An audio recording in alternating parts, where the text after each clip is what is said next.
je vais commencer par un mot de prière. Éternel Dieu, nous te rendons grâce, nous te remercions pour ces moments que tu as rendus disponibles. Oh grand Dieu, tu es merveilleux, tu es digne d'adoration, tu es digne de louange. Nous t'adorons pour tout ce que tu fais dans nos vies. Nous t'exaltons, nous te louons. Merci grand Dieu pour la force, l'énergie, surtout le temps que tu as rendu disponible pour venir écouter ta parole, tes réprimandes, tes avertissements, tes encouragements, tes consolations. Seigneur Dieu, donne-nous la force de vaincre le péché, donne la force de résister à la tentation. Merci pour tous ceux qui sont à cette réunion, pour ceux qui n'ont pas pu être là, pour ceux qui vont la suivre plus tard par ta grâce. Grand Dieu, je t'en supplie, donne-moi d'enseigner, pas ce que mon intelligence voudrait enseigner, mais donne-moi d'enseigner ce que tu voudrais que nous recevions comme parole d'encouragement, d'exhortation, de consolation et surtout de réprimande. Parce que tes réprimandes conduisent à la vie éternelle. Seigneur, merci infiniment pour cette réunion, pour cet enseignement. Seigneur, par la force et l'autorité que tu nous as donnée en Jésus-Christ, nous réduisons au silence tout esprit impur qui a été commandité pour perturber ces réunions. Nous les réduisons au silence et nous rendons ces réunions invisibles à l'ennemi au nom de Jésus-Christ. Seigneur Dieu, merci pour les maisons des uns et des autres, pour tout endroit où les enfants vont recevoir cet enseignement à distance. Merci. Au nom de Jésus-Christ, nous avons prié. Amen. Alors, mes frères, j'aimerais que nous tournions nos Bibles avant de chanter.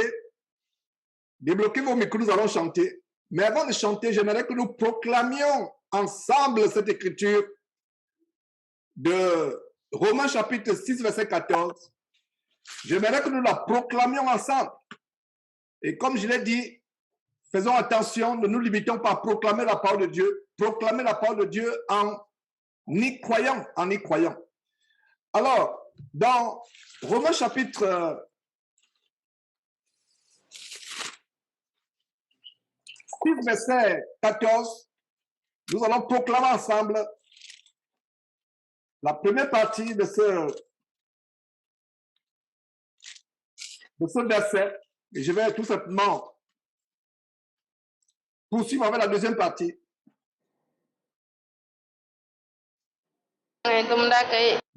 Voilà. Merci d'avoir fermé ce micro. Donc, proclamons ensemble, si vous êtes prêts, nous allons proclamer ce verset ensemble avec foi. Le péché n'aura point de pouvoir sur nous. Car le péché n'aura point de pouvoir sur nous, puisque nous sommes. Vous êtes non sous la loi. Le péché n'aura point de pouvoir sur nous. Car le péché n'aura point de pouvoir sur nous. Le péché n'aura Nous sommes non sous la loi, mais sous la grâce. Puisque nous sommes sous la loi, mais sous la je ne grâce. suis plus sur la Non loi, sous la mais loi, sur la grâce. Voilà. sous la grâce. Merci, Je ne merci, suis merci. plus sous la Merci. loi, mais Merci. je suis sur la grâce. Voilà, Au nom de voilà. Jésus-Christ. C'est dommage que nous soyons, on aurait pu synchroniser et prononcer ensemble, car le péché n'aura point de pouvoir sur nous. Au lieu de dire vous, disons nous, le péché n'aura point de pouvoir sur nous. Voilà comment nous commençons cet enseignement avec cette proclamation. Parce que nous sommes non sous la loi, mais sous la grâce, le péché n'aura aucun pouvoir sur nous. Voilà ce que nous devons proclamer tous les jours. Avant de commencer, débloquez vos micros et nous allons chanter deux cantiques. Nous allons chanter deux cantiques. Veux-tu briser le péché, du péché le pouvoir? Veux-tu briser du péché le pouvoir? Et le deuxième cantique, ce sera c'est Jésus le Sauveur. Il est sorti du tombeau vainqueur. Alors, nous allons commencer.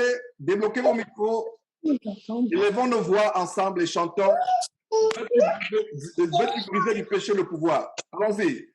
Veux-tu briser du péché le pouvoir?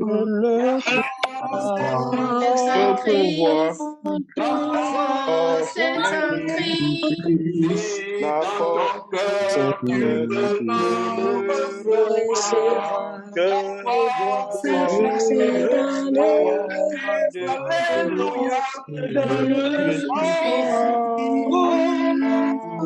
oui, puisque vainqueur est le sang de nos sauveurs.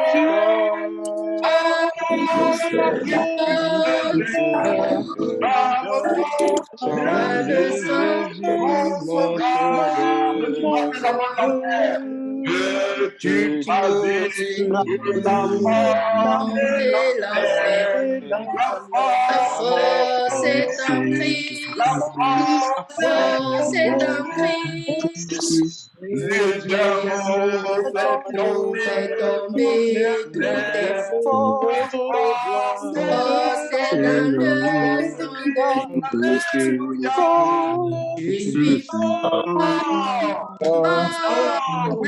je suis le sang de Jésus-Christ, je suis oui, plus que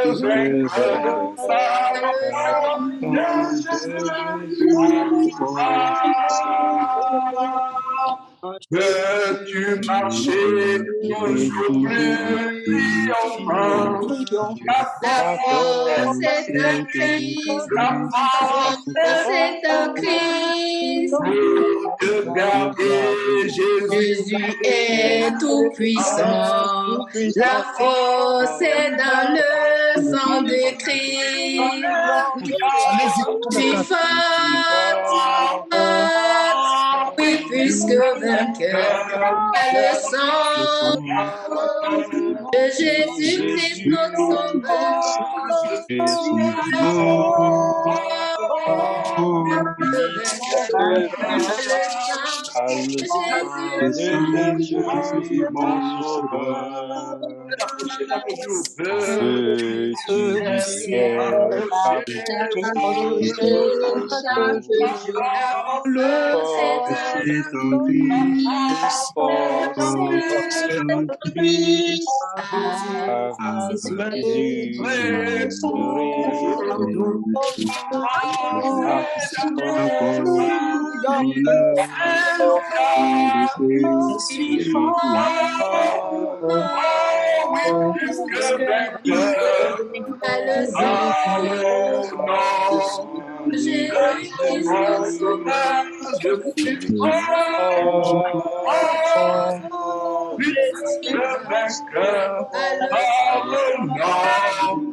Jésus, mon sauveur.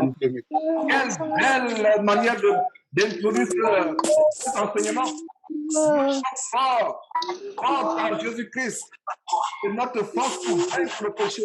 Quelle belle introduction à cet enseignement, comment surmonter et résister à la tentation. Nous allons continuer avec le deuxième et dernier cantique d'aujourd'hui, par la grâce de Dieu. Et Jésus, le Seigneur.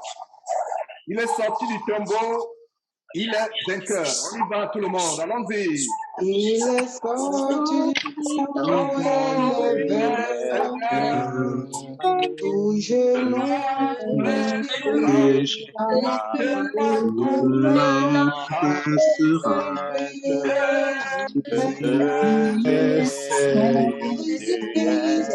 Jésus-Christ est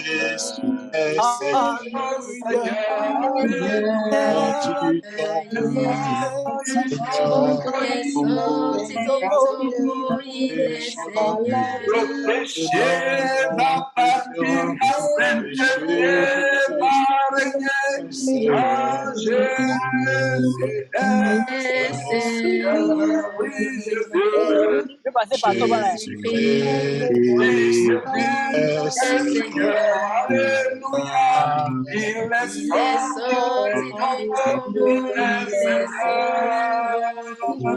Le péché va connaissance doit régner.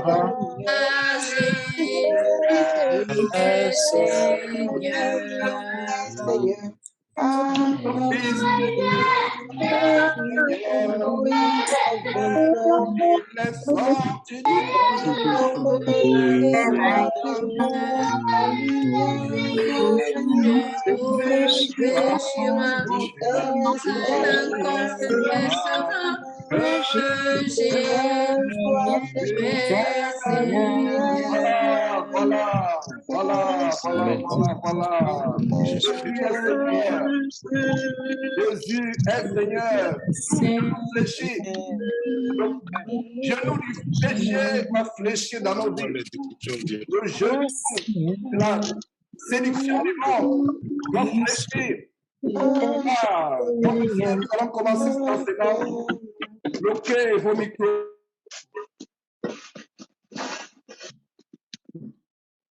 Tu as bloqué ton micro.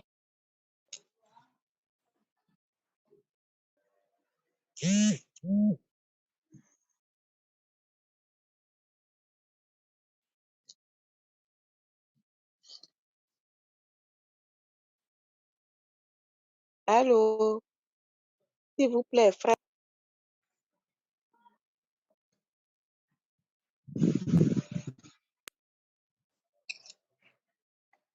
Le micro du frère Georges est bloqué. Nous rendons grâce à Dieu pour toutes choses. Oh, grand Dieu, merci, merci infiniment pour toute personne qui assiste à ces réunions. Merci pour la force que tu nous donnes. Merci pour la bienséance. Oh, grand Dieu, nous te rendons grâce. Nous te remercions. Prends pitié de nous, Seigneur Dieu. Délivre-nous de tout ce qui nous retient captifs. Délivre-nous de la séduction du péché. Oh, grand Dieu, nous avons péché. Nous avons péché par nos pensées, par nos actions, Seigneur Dieu. Nous ne sommes pas dignes de proclamer ta parole. Seigneur Dieu, aie pitié de nous, aie pitié de tes enfants réunis. Je t'en supplie, Seigneur Dieu, donne-nous d'être délivrés du péché, donne-nous d'être purs, donne-nous de nous attacher fortement au bien, donne-nous de nous attacher à tout ce qui est bien, donne-nous de haïr le péché de toute notre force. Donne-nous de détester ce qui est mauvais. Donne-nous de nous accrocher à toi, Seigneur Dieu. Oh, grand Dieu, nous t'avons affligé par nos mauvaises paroles. Nous t'avons affligé par nos mauvaises pensées. Seigneur Dieu, avec tout ce que tu as fait pour nous sur la croix par ton Fils Jésus-Christ, nous ne sommes pas dignes de ton amour. Nous sommes infidèles. Nous sommes infidèles. Malgré cela, tu es toujours fidèle. Tu nous protèges. Tu nous bénis, tu nous donnes du pain, tu nous donnes à manger, à boire, tu nous donnes la santé. Malgré cela, nous ne sommes pas fidèles, Seigneur Dieu. Pardonne à tes enfants réunis ici. Pardonne-nous, oh grand Dieu. Pardonne à tes enfants. Étends ta miséricorde sur nous, Seigneur Dieu. Donne-nous d'être délivrés du péché. Donne-nous d'être délivrés de tout ce qui nous retient captifs dans ce monde. Seigneur Dieu, donne-nous de regarder ce monde comme étant passager. Oh, grand Dieu, donne-nous d'avoir le regard porté sur ce qui est éternel. Seigneur Dieu, merci de ce que tu nous donnes d'avoir le regard fixé sur le royaume de Dieu.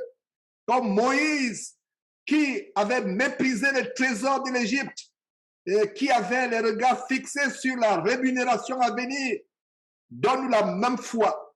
Seigneur Dieu, donne-nous la foi du Seigneur Jésus-Christ. Donne-nous cette foi.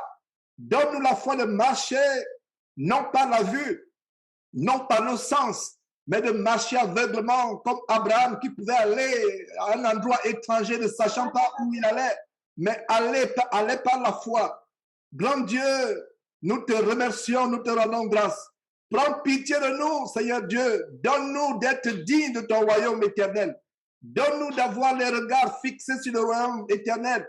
Seigneur Dieu, nous avons certainement par nos pensées, par nos paroles, par nos actions impures, par nos paroles impures, par nos actes impurs, nous avons fait de mauvaises choses.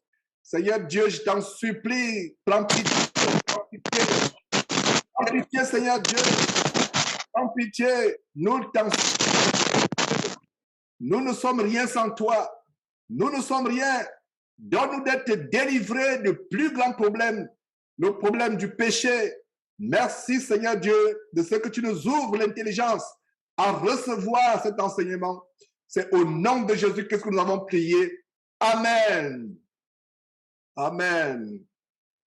Mes frères et sœurs, voilà le genre d'enseignement qui n'est pas populaire parce que quand on fait des séminaires, comment s'enrichir, comment devenir riche, comment avoir la puissance de Dieu dans la vie, comment percer, comment entrer dans sa destinée glorieuse sur cette terre. Que ce soit dans les stades sont remplis, les salles de conférence sont remplies, que ce soit par Internet, c'est rempli.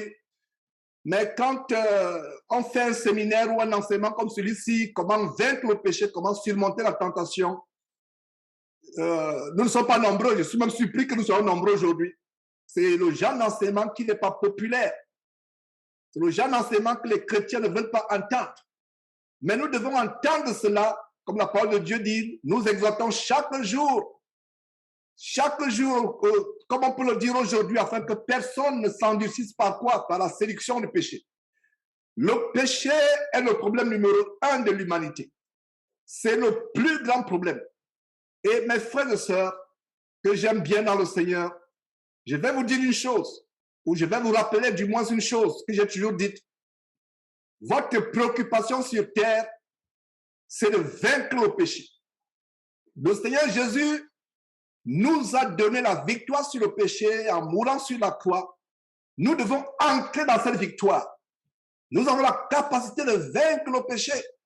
Et c'est par une décision de libre arbitre que nous pouvons vaincre le péché.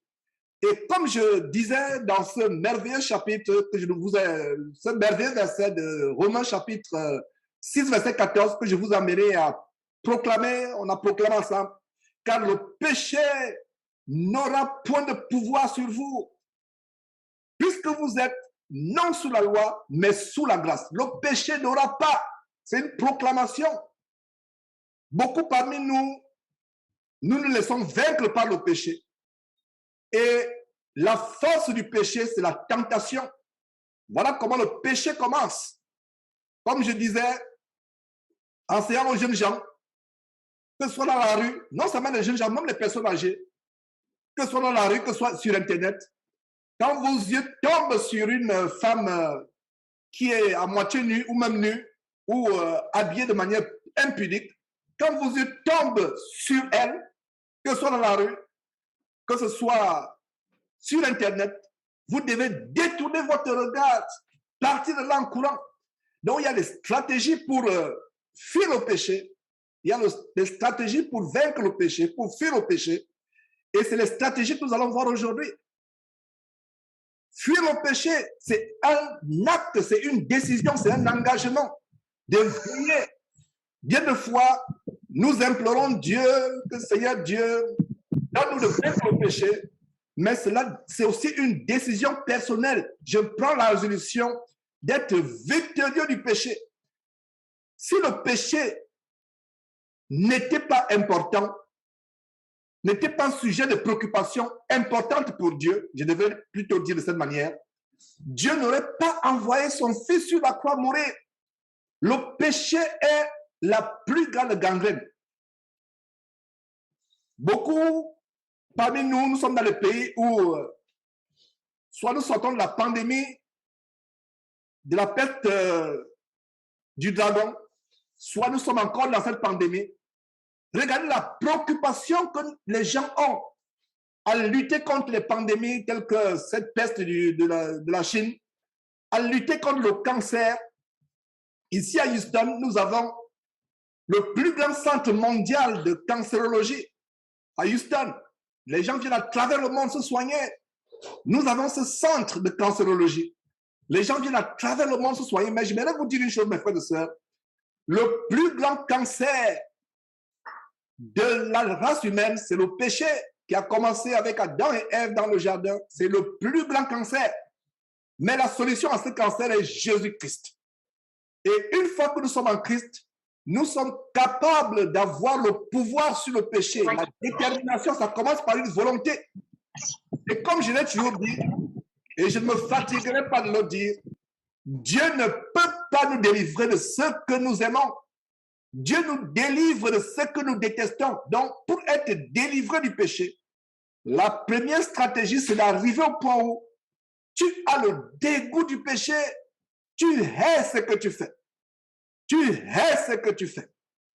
Bien de fois, nous faisons ce que nous haïssons, nous faisons ce que nous détestons, nous ne faisons pas ce que nous aimons, ce qui est bien dans la parole de Dieu, nous n'avons pas la force de le faire, et ce que nous détestons, malheureusement, nous le faisons.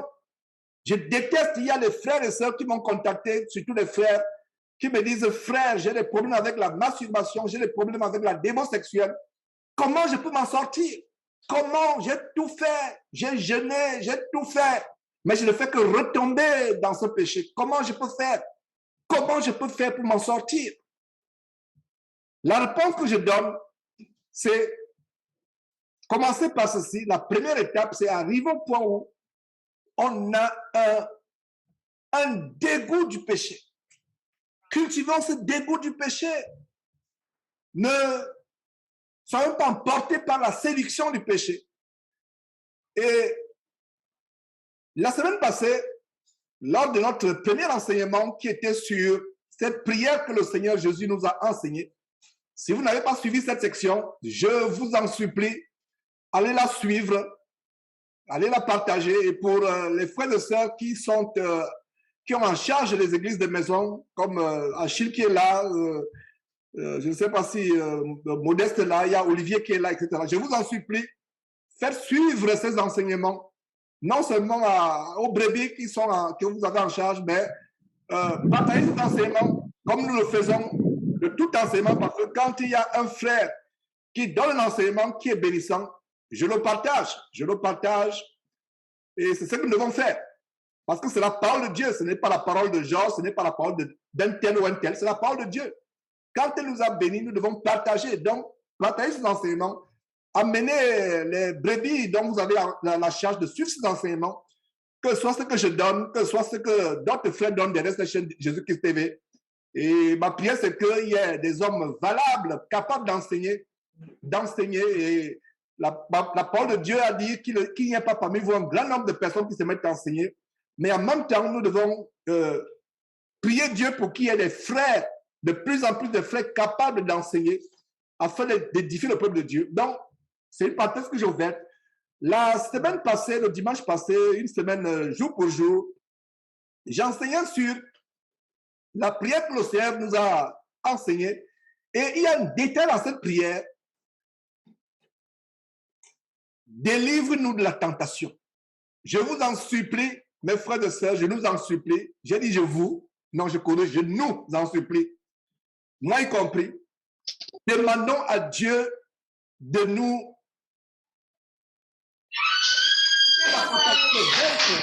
la tentation. Fermez vos micros, s'il vous plaît. Donc, demandons à Dieu la capacité chaque jour de vaincre la tentation, de vaincre. Le Seigneur Jésus, et une manière de vaincre la tentation, c'est de beaucoup prier. Beaucoup prier.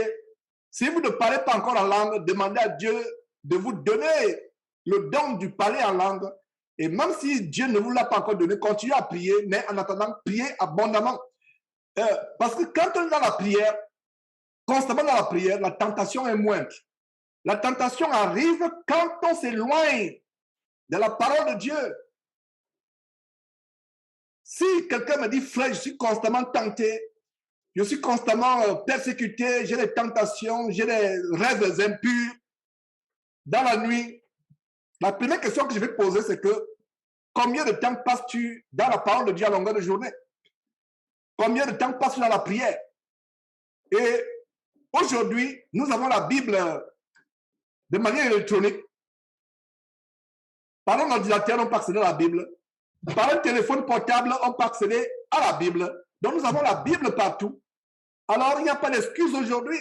Il n'y a pas d'excuse. Votre téléphone, vous l'ouvrez, il y a une Bible à l'intérieur. Votre ordinateur a une Bible. Donc, il n'y a pas d'excuse. Alors, quelqu'un me dit, frère, j'ai des problèmes de résister à la tentation, j'ai des problèmes d'impureté dans ma vie, dans mes pensées. La question que je pouvais poser, frère, sœur, combien de temps passes-tu dans la parole de Dieu? Combien de temps passes-tu dans la prière? Nous devons constamment prier Dieu pour ne pas succomber à la tentation. Priez Dieu, si Seigneur, donne-moi la force. Crie au secours. Et on ne peut pas. Vous pouvez me tromper. Je peux vous tromper, mais on ne trompe pas Dieu. On ne trompe pas Dieu. Dieu voit la sincérité de votre cœur. Et ce genre de prière, c'est le genre de prière que vous faites dans le secret. Ne faites pas ce genre de prière publiquement parce que bien des fois, vous voulez paraître aux yeux des frères et sœurs pour ce que vous n'êtes pas. Ce genre de prière, faites-le dans le secret. Tu entres dans ta chambre, tu fermes la chambre derrière toi, tu dis, Seigneur Dieu, je veux faire ta volonté. Donne-moi la force de résister à l'ivrognerie. Donne-moi la force de résister à la démon sexuelle. Donne-moi la force d'oublier les choses du passé. D'oublier les choses du passé, de me tourner vers ce qui est en avant. Donne-moi la force de me libérer de tout ce qui me retient captif. Le diable fera tout. N'oubliez pas que le diable rôde comme un lion rugissant, cherchant qui il dévorera. Nous devons lui résister avec une foi ferme. Et la foi vient de quoi? La foi vient de ce qu'on entend. Ce qu'on entend vient de la parole de Dieu.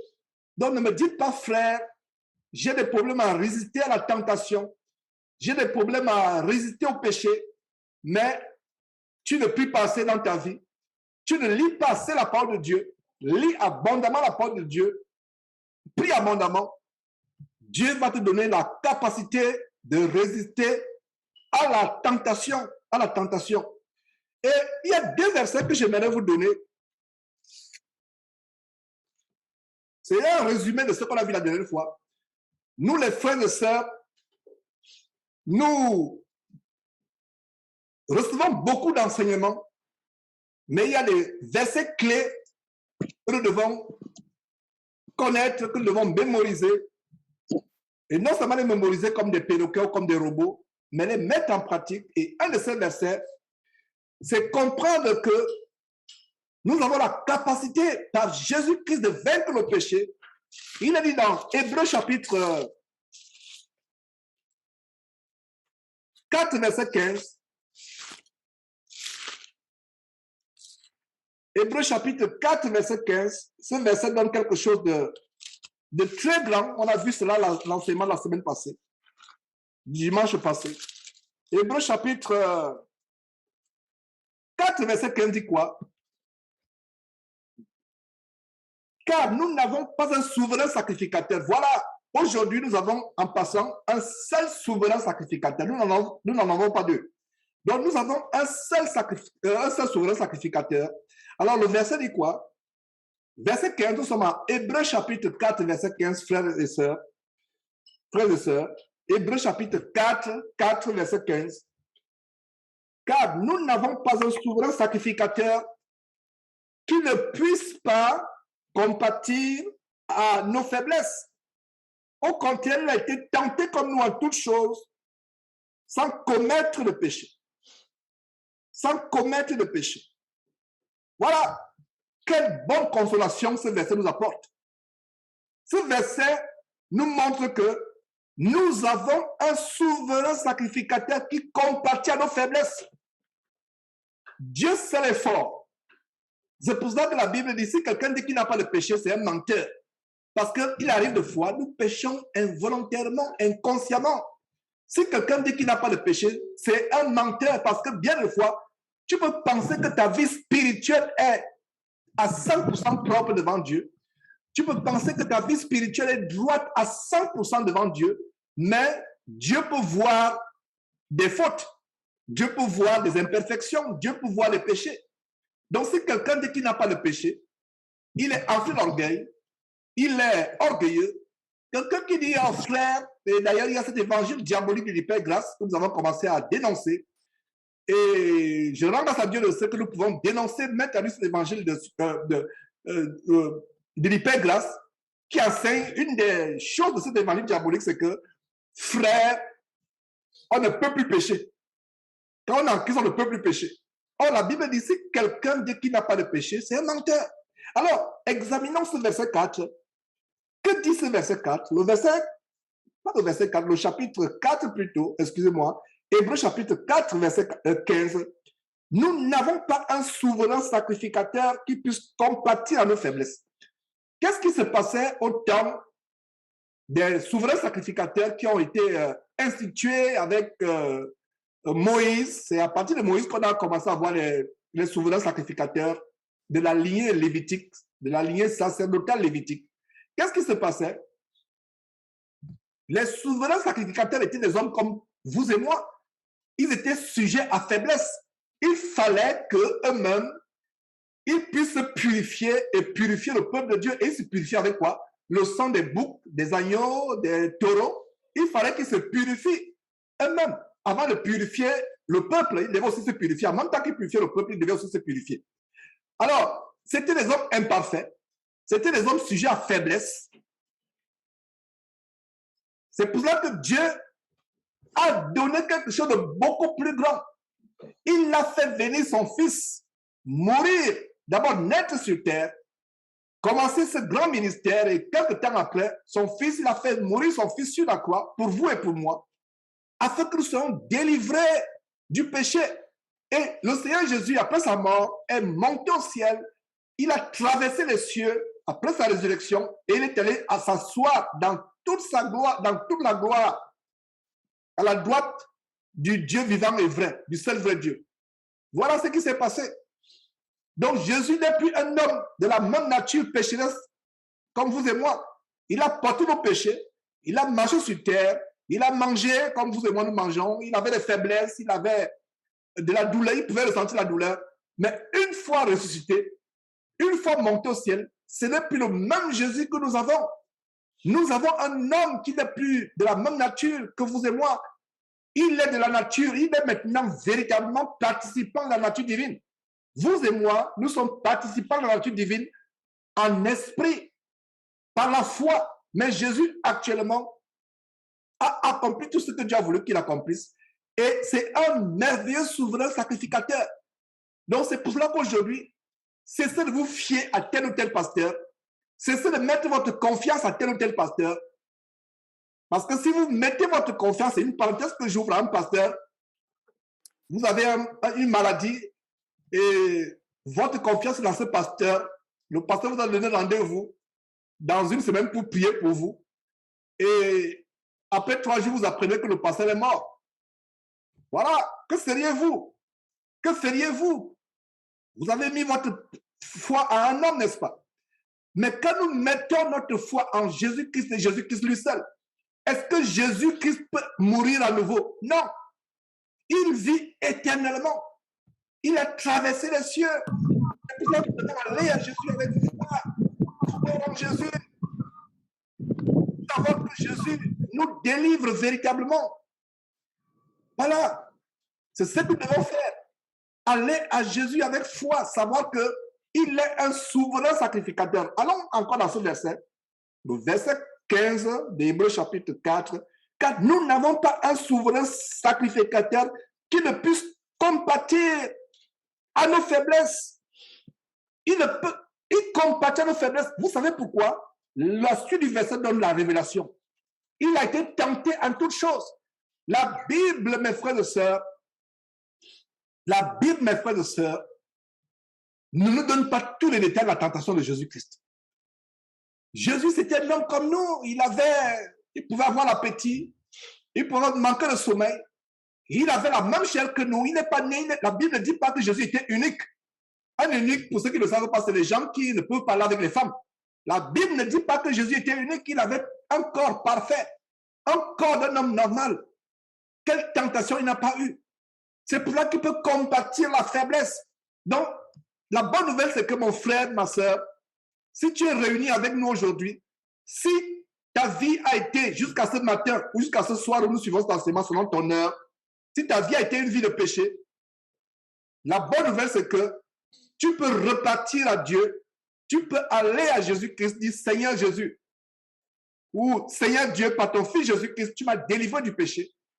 Merci de ce que le Seigneur Jésus peut compatir à nos faiblesses. Est-ce que vous savez que le rôle, l'un des rôles du Seigneur Jésus au ciel, beaucoup de gens ne savent pas le rôle, beaucoup de chrétiens ne sont pas conscients vraiment du rôle du Seigneur Jésus au ciel.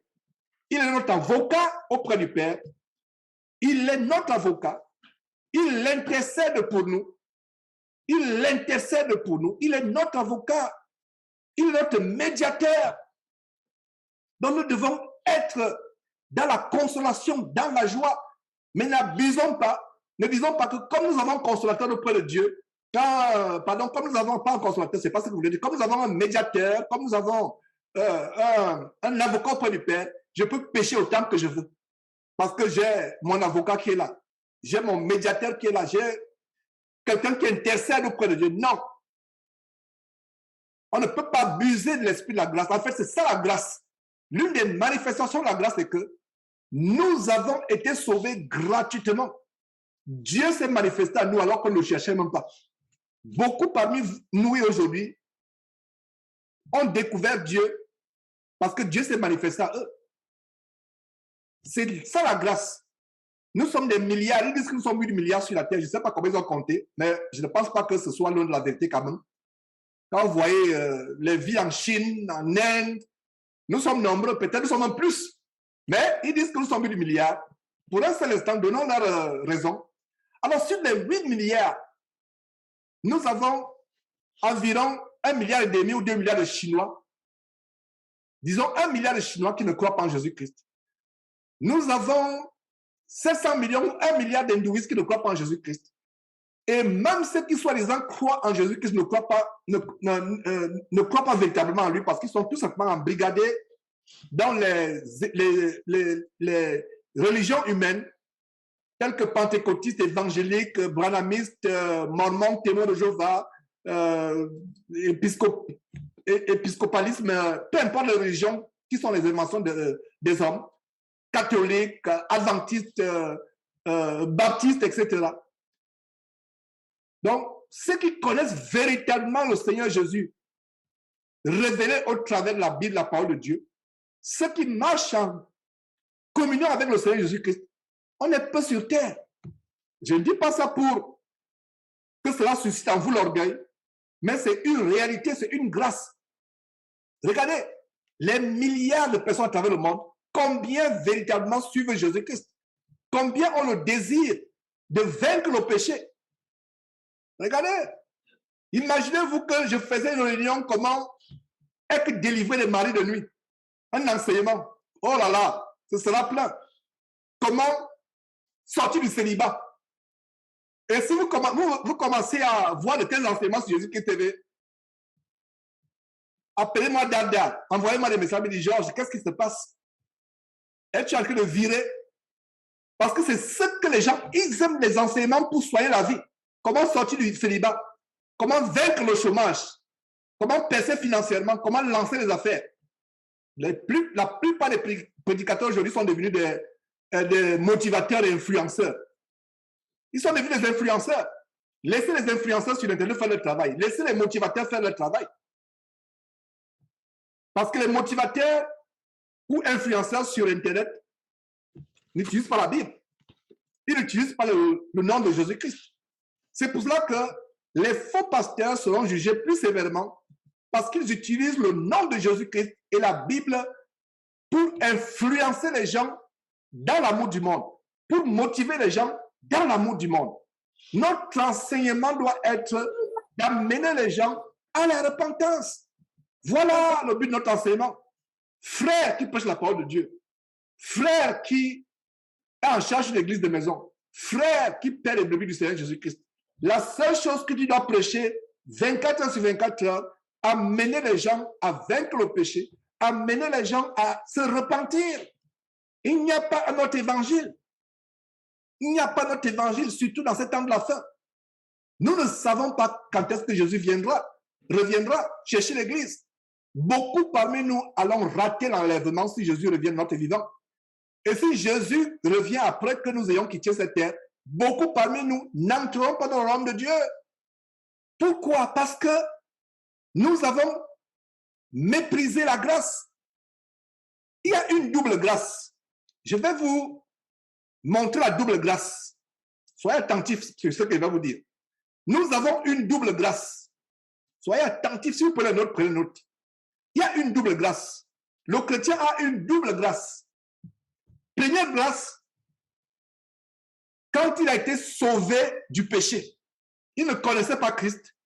Jésus qui s'est manifesté en lui, il a accepté le Seigneur Jésus-Christ. Voilà la première grâce. Et c'est une grâce qui est réservée à tout le monde. C'est une grâce qui est réservée à tout le monde, tous les gens de la terre. Mais malheureusement, quand vous leur prêchez Jésus-Christ, ils ne veulent pas accepter Jésus-Christ. Ils se moquent de vous. Ils disent que voilà, moi, je veux mener ma vie comme je veux. Votre Jésus-là, ça ne me regarde pas, etc. Il y a des moqueurs. Vous prêchez la parole de Dieu, ils se moquent de vous. Alors, la première grâce, c'est que Jésus s'est manifesté à nous. Parmi les milliards de personnes dans le monde, Jésus s'est manifesté à nous. C'est la première grâce.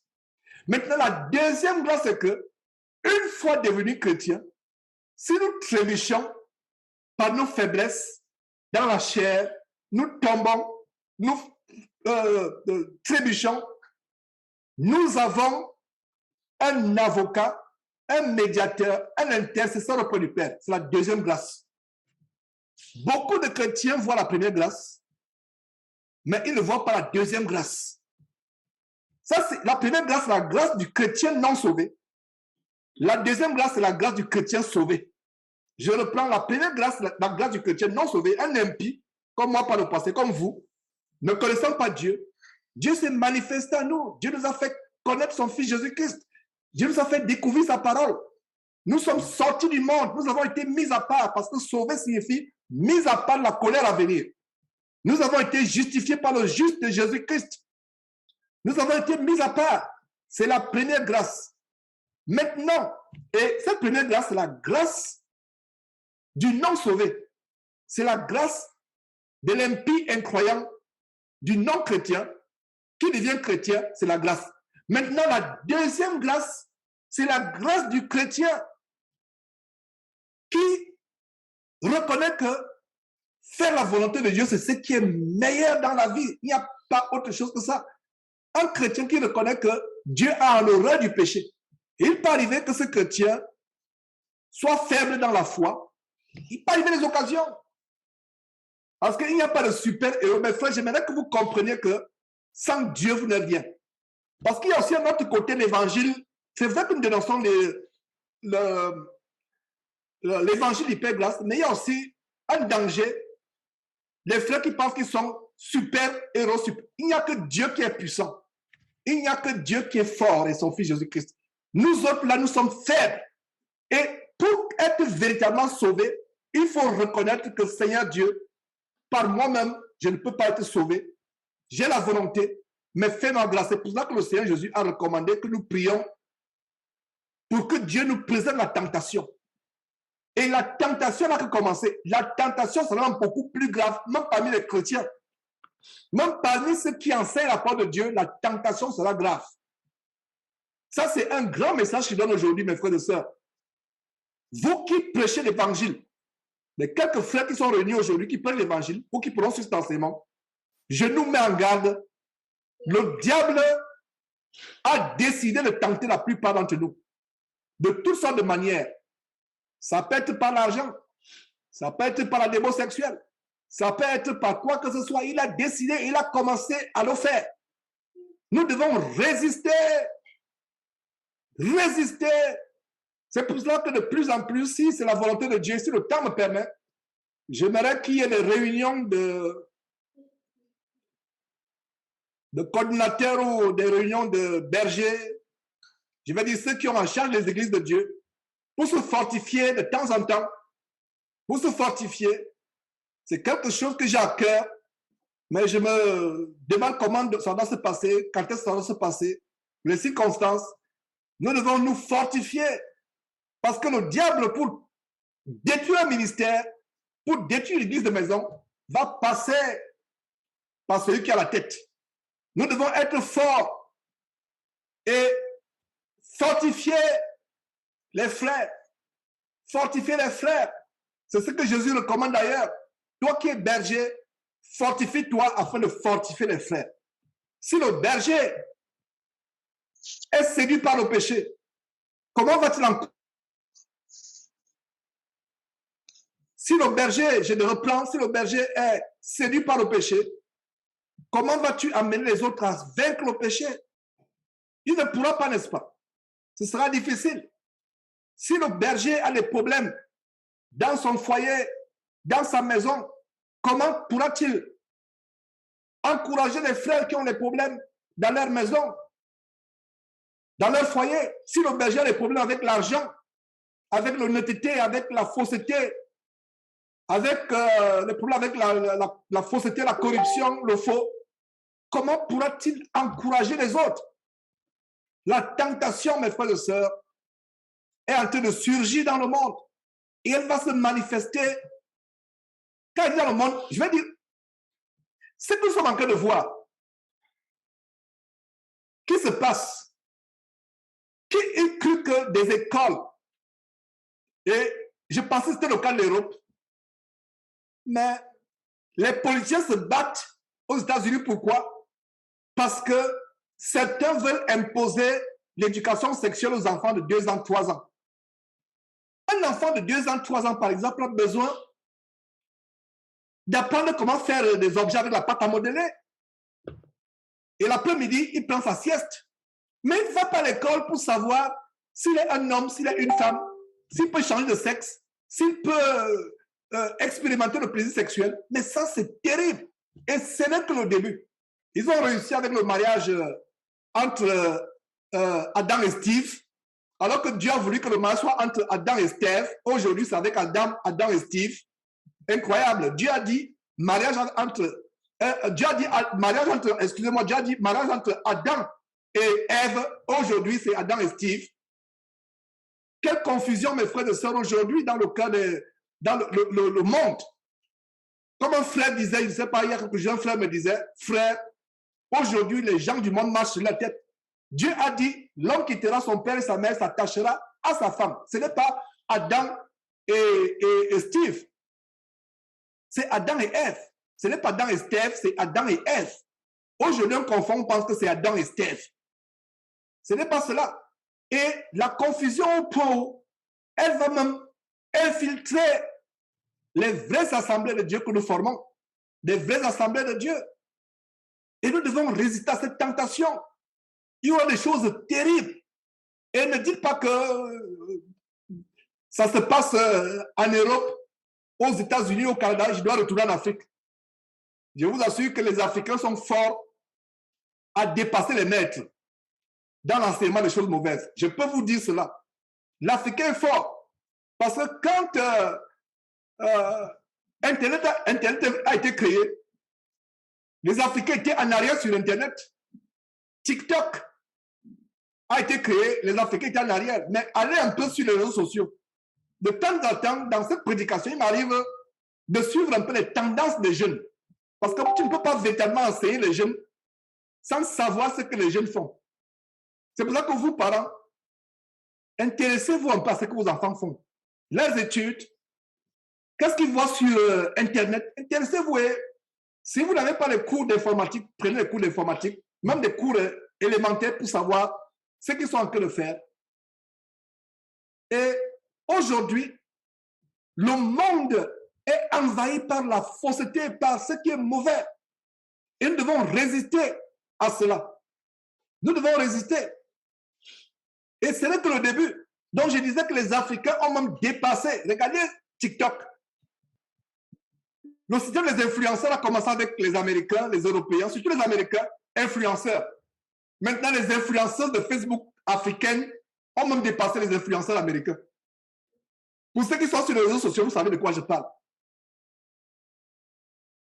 L'Africain sait, donc ne dites pas que ces choses commencent à arriver aux États-Unis, je vais aller en Afrique. quand l'Afrique va se convertir à l'homosexualité véritablement, ce sera plus que les États-Unis. C'est ce que j'ai constaté. Je ne tiens pas ici un discours politique.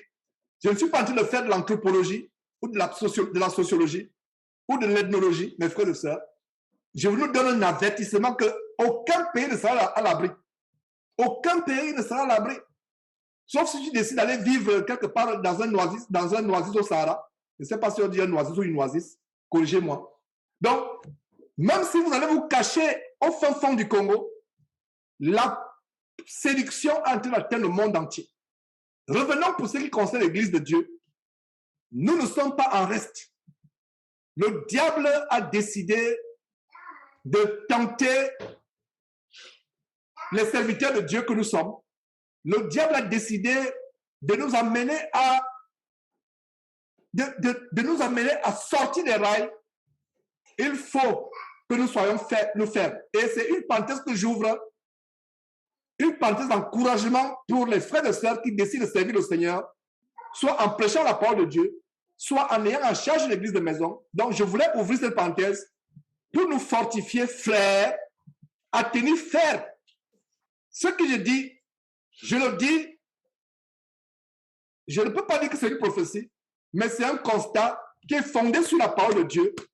Le diable s'attaque au berger. Il veut détruire. Il enlève l'engouement pour prêcher. Il enlève l'engouement pour diriger, pour prêcher, pour encadrer les frères. Il enlève cet engouement. Et s'il n'arrive pas à enlever cet engouement, il va commencer à vouloir te ramener en arrière, à vouloir te ramener à ce que tu as vomi. Toutes sortes.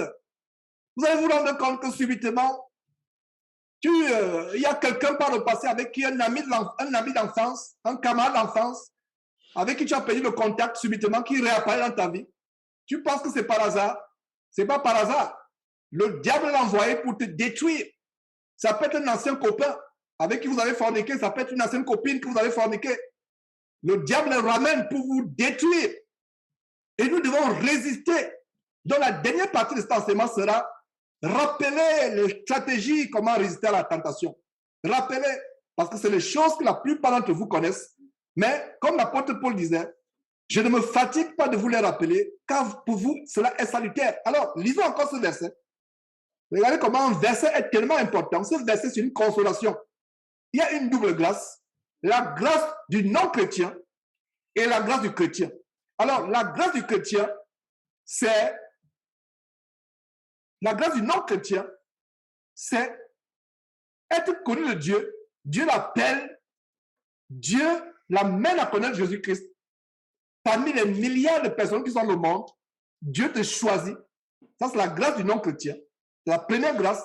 Maintenant, il y a une deuxième grâce, la grâce du chrétien qui est tombé dans le péché, qui a été séduit par le péché. Cette grâce-là, c'est ce que nous lisons en Hébreux chapitre 4, verset 15, car nous n'avons pas un souverain sacrificateur qui ne puisse compatir à nos faiblesses. Au contraire, il a été tenté comme nous en toutes choses, sans commettre le péché. Lui, il a été tenté sans commettre le péché, mais il a expérimenté la tentation. Et d'ailleurs, par la grâce de Dieu, nous allons voir quelques détails dans Matthieu chapitre 4 ou Luc chapitre 4 pour voir comment le Seigneur Jésus a été tenté. Mais avant cela, allons à 1 Corinthiens. Ça, c'est un des versets que nous avons vu la dernière fois. Vous voyez comment nous revenons sur ces choses parce que c'est tellement important.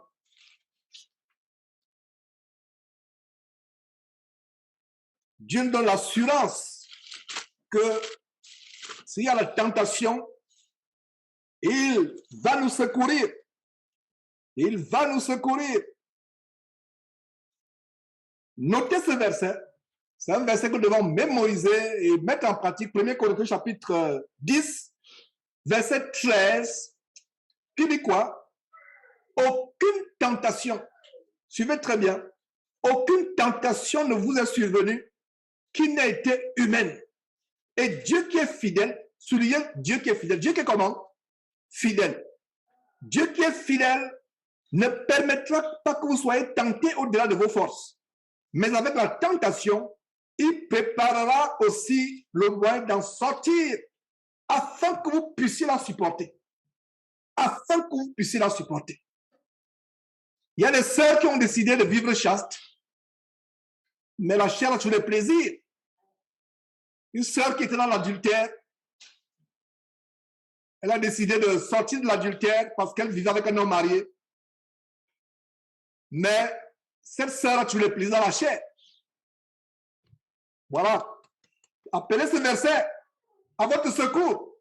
Ce verset dit qu'aucune tentation n'est survenue qu'elle était humaine. Et avec la tentation, Dieu préparera une voie de sortie. Ouais. Vous avez renoncé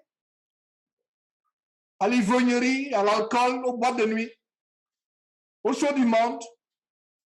Mais le diable vous amène à repartir à ces choses qu'on a vomi. Et c'est ça le problème pour nous chrétiens aujourd'hui. Retourner à ce qu'on a vomi. Ça, c'est le problème. Retourner à ce qu'on a vomi. Retourner à ce qu'on a vomi. Ça, c'est le problème numéro 1 des chrétiens. Retourner à ce qu'on a vomi. Nous devons mettre en pratique, avant de revenir, gardons toujours un doigt sur 1 Corinthiens chapitre 10, verset 13. Mais avant de revenir sur ce verset, il y a une chose que je dois nous dire, mes frères. Mettons en pratique Philippiens chapitre 3, verset 13. Oubliant ce qui est en arrière et se portant vers ce qui est en avant. Mes frères, si tu as décidé de mettre fin à la fornication, mettre fin à l'amour du monde, le danger, c'est de retourner à ce qu'on a vomi. Ça, c'est le problème numéro 1 de la plupart des chrétiens. Je le dis par expérience. Le diable voudra que tu retournes en arrière. C'est pour ça que Jésus disait, celui qui met la main à la charrue et regarde en arrière n'est pas digne de moi. Quand tu as mis la main à la charrue, soit pour servir le Seigneur Jésus-Christ, soit pour marcher en nouveauté de vie, ne regarde pas en arrière. Ne regarde pas en arrière. Regarde de l'avant. Parce que l'arrière, c'est quoi? C'est la nostalgie. Oh, quand je faisais ceci, j'avais mes amis, on allait là-bas. J'avais ma copine là-bas, j'avais mon copain là-bas.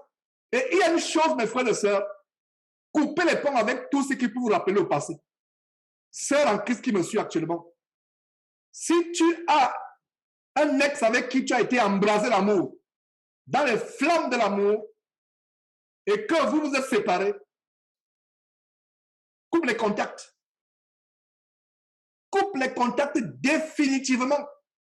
Voilà ce qu'on doit faire. Je suis en train de parler à une sœur qui écoute cet enseignement.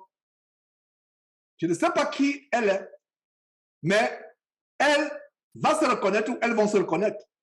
Je parle à un frère actuellement qui écoute cet enseignement. Je ne sais pas qui il est, mais il va se reconnaître. Ils vont se reconnaître. Si mon frère, tu as été embrasé par le passé dans les nuages de l'amour, de la fournaise de l'amour du monde, de l'amour charnel, débauché, l'amour impudique avec une femme, aujourd'hui tu es marié, le diable voudra t'embraser, il voudra te faire rappeler ses relations. Coupe les ponts, coupe les ponts, coupe les ponts. On ne peut pas s'amuser avec... et voilà maintenant les stratégies. Je ne sais pas si vous avez compris que nous commençons à entrer dans les stratégies, comment vaincre le péché. Pour ceux qui parlent de notre première stratégie, c'est appliquer Philippiens chapitre 3, verset 13. Oublions ce qui est en arrière. Oublie, c'est difficile d'oublier. La nostalgie est l'arme numéro 1 de Satan. Dis au Seigneur Dieu Père, délivre-moi de la nostalgie. Donne-moi d'être amnésique. Il y a une maladie qui attrape souvent, qui attaque les vieillards de plus en plus. Là, une maladie où ils deviennent amnésiques, ils oublient tout de leur vie. C'est une maladie. Mais quelquefois, demandons à Dieu de nous frapper de cela, de nous faire oublier le passé. Oublie le passé. Le nom de cette maladie sur mes lèvres, Mais peu importe le nom de cette maladie. Alzheimer. Voilà, exactement. Exactement. La maladie d'Alzheimer, Alzheimer, je ne sais pas d'où vient ce genre de nom, pourquoi il donne ce nom, mais nous savons que c'est les démons qui sont derrière cela.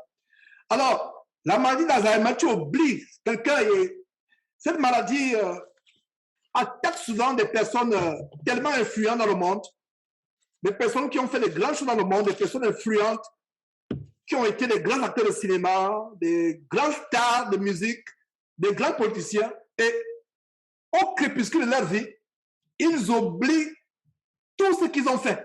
Ils oublient. C'est une maladie, et pour moi, c'est même une attaque diabolique. Ça veut dire que, soit ça peut être une attaque diabolique, ça peut aussi être même la punition de Dieu. Tu as été dans la gloire, tu as été dans la gloire, Dieu oublie tout ce que tu as réalisé. Et c'est une maladie terrible. Un vieillard, sa femme entre dans la maison, dans la chambre, lui servir à manger, il dit, mais vous, qui êtes-vous? Il commence à crier, appelle la police, je ne vous connais pas. Qui êtes-vous? Alors que c'est la femme avec qui il a fait 50 ans de mariage. Mais il oublie que c'est sa femme. Qui êtes-vous? Je vais appeler la police. Qui êtes-vous? Sortez, vous voulez m'agresser? Alors que c'est sa femme. Les enfants viennent lui rendre visite pendant les vacances. Il demande aux enfants, qui êtes-vous? Je ne vous connais pas. Vous, c'est quel nom? La maladie d'Alzheimer est terrible. C'est une maladie terrible. Mais quelque part, demandons à Dieu de nous donner la maladie d'Alzheimer figurativement par rapport à notre passé. Par rapport aux mauvaises choses de notre passé. Pas par rapport aux bonnes choses. Et Dieu que je connais, qui est fidèle, qui est amour, ne nous donnera pas d'oublier les bonnes choses de notre passé. Mais Dieu voudrait que nous oublions les mauvaises choses de notre passé. Que nous les regardions comme de la boue. Et c'est ça l'apôtre Paul. L'apôtre Paul, quelque part, avait cette manifestation d'Alzheimer, mais du côté positif. C'est pour ça que l'apôtre Paul pouvait dire, toutes ces choses qui étaient pour moi des gars, je les regarde comme de la boue. Voilà la première stratégie pour vaincre le péché. Je peux passer les heures à vous dire des choses, mais je vais me limiter à ce qui est important, à ce que Dieu voudrait que nous comprenions aujourd'hui. La première stratégie pour vaincre le péché, c'est d'appliquer Philippiens chapitre 3, verset 13, oubliant ce qui est en arrière. Frères et sœurs, la nostalgie n'est pas une bonne chose. Bien des fois, on va retrouver les anciens amis du lycée sur Internet, sur YouTube. On va retrouver les anciennes copines sur Internet, les anciennes confornicatrices sur Internet. On va retrouver les anciens confornicateurs, les gens avec qui on a fait l'impudicité sexuelle. On va les retrouver, on commence à penser à eux. Non, quand la pensée commence à venir, chasse cette pensée au nom de Jésus-Christ. Chasse cette pensée. Est-ce que tu me comprends, sœur? Est-ce que tu me comprends, frère? La pensée, tu commences à penser à un ex. Ah, voilà comment j'étais. Et bien des fois, ça arrive quand toi qui es marié, le diable apporte les problèmes dans ton foyer. Il apporte les problèmes dans ton foyer. La mésentente avec ton mari. Et c'est pendant... Est-ce que vous voyez un peu la stratégie du diable? Si vous n'avez pas été persécuté par Satan, vous ne pouvez pas comprendre. Voilà comment ça se passe. Le diable, il voit comment tu t'es disputé avec ton mari. Excusez-moi. Il voit comment tu t'es disputé avec ton mari. Il voit comment les choses ne vont pas. C'est pour ça que pour nous qui sommes mariés, faisons tout pour maintenir une bonne relation avec nos époux, nos épouses. Pourquoi? Parce qu'une fois qu'il y a une petite dispute, une petite mésentente, et c'est à ce niveau-là que quelqu'un que tu as perdu de vue il y a 25 ans, il y a 10 ans, 15 ans, réapparaît. Et c'est un ex. Et ce texte-là commence à te séduire, commence à te montrer comment, rien qu'à ce niveau-là, tu dois comprendre que le diable est en train de vouloir ouvrir une porte pour t'affliger. Est-ce que vous comprenez? Philippiens chapitre 3, verset 13, voilà notre verset d'Alzheimer spirituel. Permettez-moi cette expression d'Alzheimer du bon côté. Il y a un bon côté d'oublier, l'oubli. Mais le bon côté, c'est d'oublier les mauvaises choses. Parce que quelqu'un qui a la maladie d'Alzheimer, la maladie qui est une condition médicale, mais vous et moi, nous savons que c'est des démons. C'est mauvais d'oublier qui est sa femme. C'est mauvais d'oublier le jour où il s'est marié. C'est mauvais d'oublier quand est-ce que ses enfants sont nés, n'est-ce pas? Mais quelque part, cet homme qui a la maladie d'Alzheimer va aussi oublier la cocaïne qu'il prenait, la cigarette qu'il fumait, les prostituées qu'il allait voir. Alors nous, à partir d'aujourd'hui, demandons à Dieu de nous faire oublier les mauvaises choses de notre passé. Si c'est possible.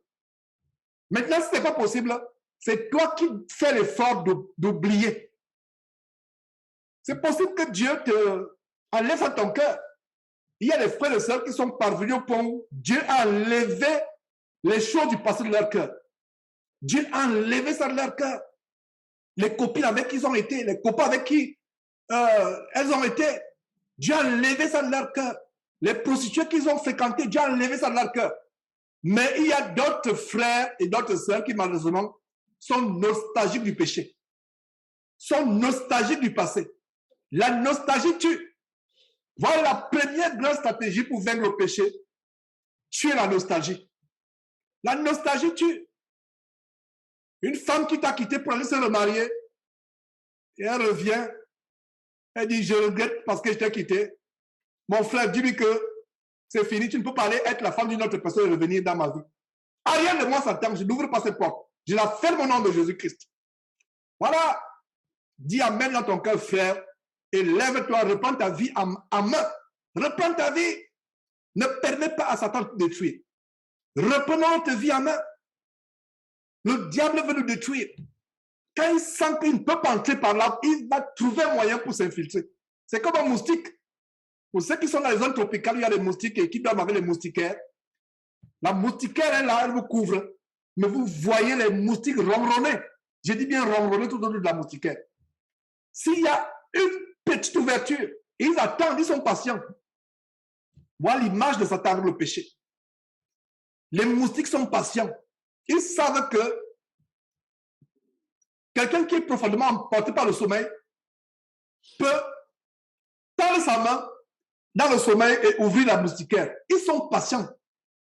Et je me rappelle, en Afrique, quand j'utilisais la moustiquaire, le matin, tu te rends compte que tu as été piqué par les moustiques alors qu'il y avait la moustiquaire. Ils ont été patients parce qu'ils savent qu'à un moment, soit ton pied va ouvrir la moustiquaire, soit ta main que tu vas balancer va ouvrir la moustiquaire. Voilà ce qui se passe. C'est pour ça que la Bible dit que notre ennemi, le diable, rôde comme un lion rugissant. Il rôde. Donc, la première stratégie, mon frère, ma soeur, c'est d'être amnésique. C'est le mot, amnésique vis-à-vis de ton passé. Oublie le passé. Ça peut être difficile, mais oublie le passé. Lève-toi et dis, mon passé là, c'est fini. J'ai été dans la fornication avec quelqu'un. J'étais dans l'ignorance de la parole. C'est passé. Je suis une nouvelle créature. Et il arrive que quelqu'un du passé, la personne te harcèle, t'appelle tous les jours. À un moment, qu'est-ce que tu fais? Tu bloques ton micro. Alors, je vais dire, tu bloques ton téléphone.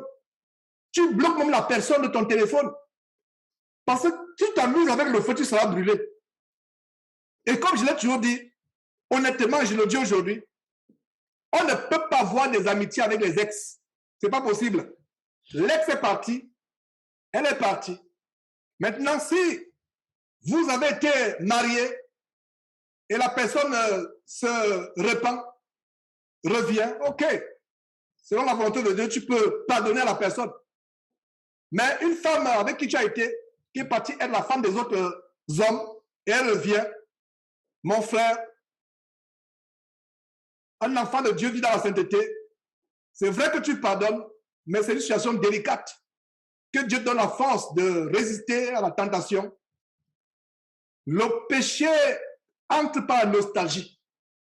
C'est la première fois que je fais véritablement l'enseignement sur la nostalgie comme étant une porte ouverte, une porte d'entrée pour le péché. La nostalgie du passé. La nostalgie de ce que nous avons fait. La nostalgie, on commence à se souvenir. Est-ce que vous savez que mes frères et sœurs, ça ne date pas d'aujourd'hui? Qu'est-ce qui arrive? Allez suivre l'enseignement que j'ai fait sur le livre d'Exode. Étude approfondie, verset après verset. Allez encore suivre. Qu'est-ce qui se passe? La terre promise est ce vers quoi le peuple juif, je vais dire Israël, se dirigeait. Ils sont sortis de l'Égypte et l'Égypte représentait le monde, la puissance, les attraits, les belles femmes, tous les mets précieux étaient en Égypte. L'abondance financière. toutes les réalisations, c'était en Égypte. Dieu, par Moïse et Aaron, a fait sortir le peuple. Et qu'est-ce qui arrive? Le peuple dans le désert a été nostalgique. Est-ce que vous voyez?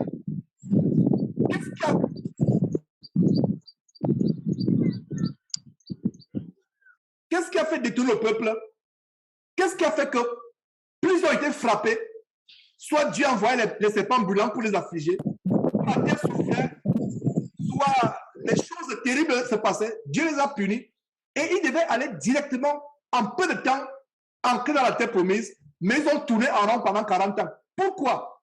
À cause de la nostalgie. Être nostalgique de l'Égypte, de la vie passée, parce que notre vie passée, c'est l'Égypte. Être nostalgique. Il y a les frères, il n'était plus, il a abandonné la passion de la musique mondaine, il a abandonné la passion du football. Satan commence à le séduire et le voilà, il se retrouve encore en train de suivre les matchs de football avec passion. Il commence à regarder les choses mondaines à la télévision. La nostalgie, c'est l'arme numéro 1 de Satan. Est-ce que vous saviez cela? La nostalgie, c'est la même chose qui s'est passée avec ceux qui nous ont précédés dans la foi. Ceux qui nous ont précédés dans la foi, qui sont sortis de l'Égypte. Ils regrettaient, oh, on mangeait des oignons, on mangeait du poireau, on mangeait des viandes. On avait tout sortes de boissons, on avait l'eau à volonté. Mais voilà, Moïse est venu nous jeter dans ce désert. Nous sommes en train de traverser. Le désert n'est pas agréable. Le désert, c'est la ridité. C'est la rudesse et la ridité du désert. Ce n'est pas agréable. Et bien, des fois, on va murmurer, on va regretter le passé. Votre femme est une pierre d'achoppement dans votre vie. Vous commencez à penser à l'ex. Vous commencez à penser à l'ex, à l'Égyptien. Voilà comment j'appelle, parce que l'Égypte, c'est tout ce qui est hors du plan de Dieu. Vous commencez à penser à l'Égyptienne. Mon frère, votre femme vous fait des problèmes, vous commencez à penser à l'Égyptienne. Vous avez des difficultés dans votre marche en Christ, vous commencez à penser à l'Égypte. La nostalgie, voilà la première clé pour surmonter la tentation. Demandez à Dieu de vous mettre à l'abri de la nostalgie, vaincre la nostalgie. Et si vous arrivez au point où vous vaincrez la nostalgie, oh là là, ce sera vraiment quelque chose de bien. Quelque chose de bien de vaincre la nostalgie. Alors, voir l'histoire de Jésus, comment il est tenté dans le désert.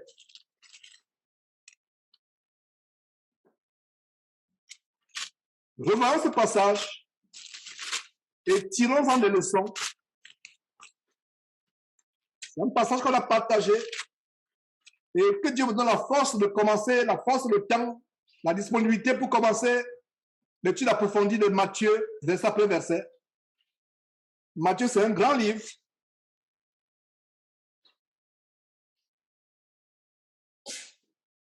Alors, qu'est-ce que nous voyons dans Matthieu chapitre 4? Qu'est-ce que nous voyons? D'abord, la fin du chapitre 3, nous voyons que Jésus a été baptisé par Jean-Baptiste. Jésus a été baptisé par Jean-Baptiste. En Jean chapitre 3, nous voyons comment au verset 16, dès que Jésus eut été baptisé, il sortit de l'eau et voici les cieux s'ouvrir et il vit l'Esprit de Dieu descendre comme une colombe et venir sur lui. Et voici une voix fit entendre des cieux ces paroles. Celui-ci est mon fils bien-aimé en qui j'ai mis toute mon affection. Voilà comment le Seigneur Jésus est rempli du Saint-Esprit. Et une voix se manifeste du ciel. La voix de son Père, la voix de Dieu, son Père, notre Père, se manifeste du ciel en disant, celui-ci est mon fils bien-aimé. Qu'est-ce qui se passe? Immédiatement, c'est là où le diable tente. Mon frère, ma soeur, les plus grandes tentations de ta vie vont commencer le jour où tu sors des eaux de baptême.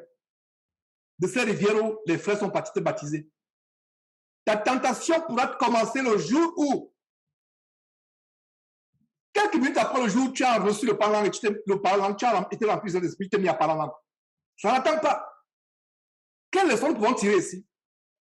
Ce n'est pas parce que Dieu s'est manifesté en toi puissamment, miraculeusement, tu as été rempli du Saint-Esprit, tu as commencé à parler en langue. Sache que la seconde qui suit, c'est le combat qui commence. Parce que le diable, il sait qu'il lui reste peu de temps.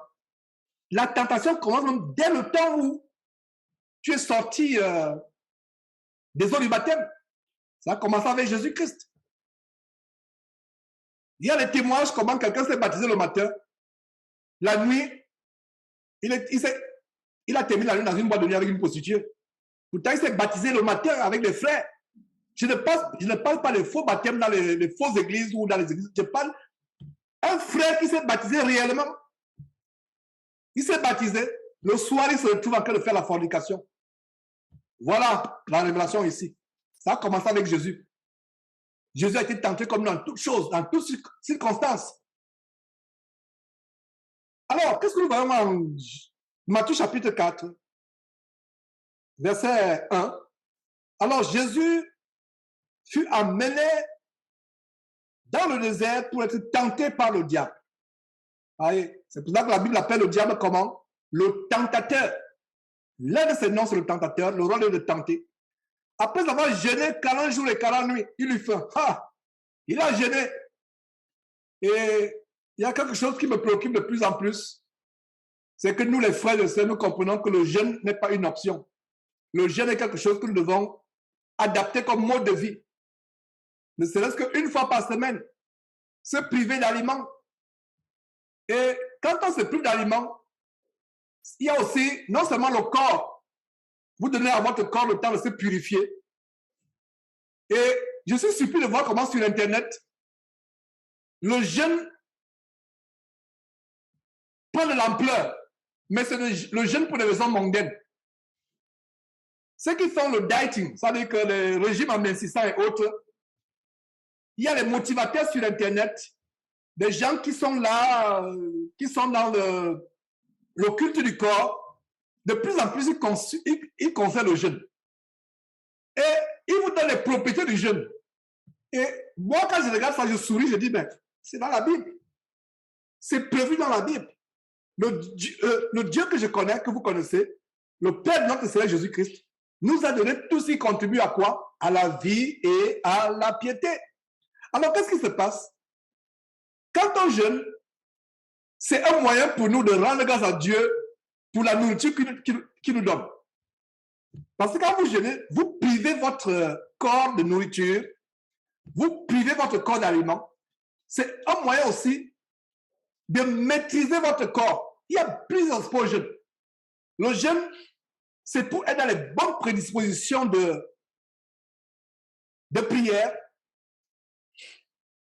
Il y a une chose que j'ai constatée et qui est choquante, c'est que dans les sociétés initiatiques comme au Gabon, l'un de mes pays, même au Cameroun, qui est l'un de mes pays également, il y a des choses que j'ai remarquées, c'est que les gens qui sont dans les sociétés ésotériques à caractère vaudou, tels que le Bouti au Gabon, ou peu importe les sociétés initiatiques, quand ils font leur veillée d'invocation des démons, ils jeûnent. Donc, le jeûne est cautionné, encouragé, même par ceux qui servent notre adversaire, l'adversaire de notre Dieu, le diable. Eux aussi, ils jeûnent. Même les musulmans jeûnent. Il semble que les musulmans sont dans le mois de jeûne actuellement. Eux-mêmes jeûnent. Les sorciers jeûnent. Les bouddhistes jeûnent. Tous ceux qui sont dans les sociétés ésotériques jeûnent. Même les francs-maçons jeûnent. Il y a les francs-maçons ou les occultiens qui jeûnent pour leurs armes magiques, pour avoir plus de puissance. Pour nous chrétiens, voilà le but du jeûne. Le jeûne, c'est pour contrôler notre corps, pour réduire notre corps, parce que la Bible dit que celui qui n'est pas maître de lui-même est comme une ville assiégée dont les murailles sont tombées. On doit maîtriser nos pulsions, notre appétit. Ça peut être même le jeûne sur le plan sexuel. Prends le temps de dire, voilà, pour Dieu, je peux faire peut-être 1 semaine, 2 semaines, je me prive pour Dieu. Mais si tu as un conjoint qui est chrétien, tu dois demander l'accord de ton conjoint avant de le faire. C'est une parenthèse. Demande l'accord de ton conjoint avant de le faire. Si tu es marié, ma soeur, ton corps ne t'appartient pas, ton corps appartient au mari. Si tu es marié, mon frère, ton corps ne t'appartient pas, ton corps appartient à ta femme. Donc, le jeûne doit être d'un commun accord. Demande la permission, frère, à ta femme. Demande la permission, sœur, à ton mari. Maintenant, quand le mari ou la femme, vous avez la permission, vous pouvez maintenant jeûner.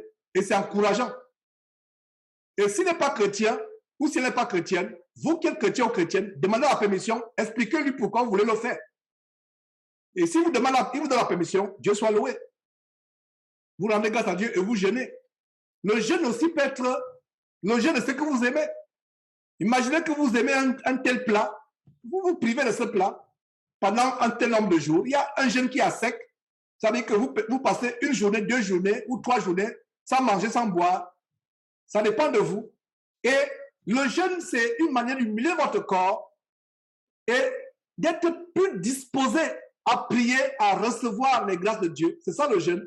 Et aussi, il y a un autre aspect du jeûne, c'est que le jeûne nous rappelle comment c'est une grâce d'avoir à manger. Quand vous avez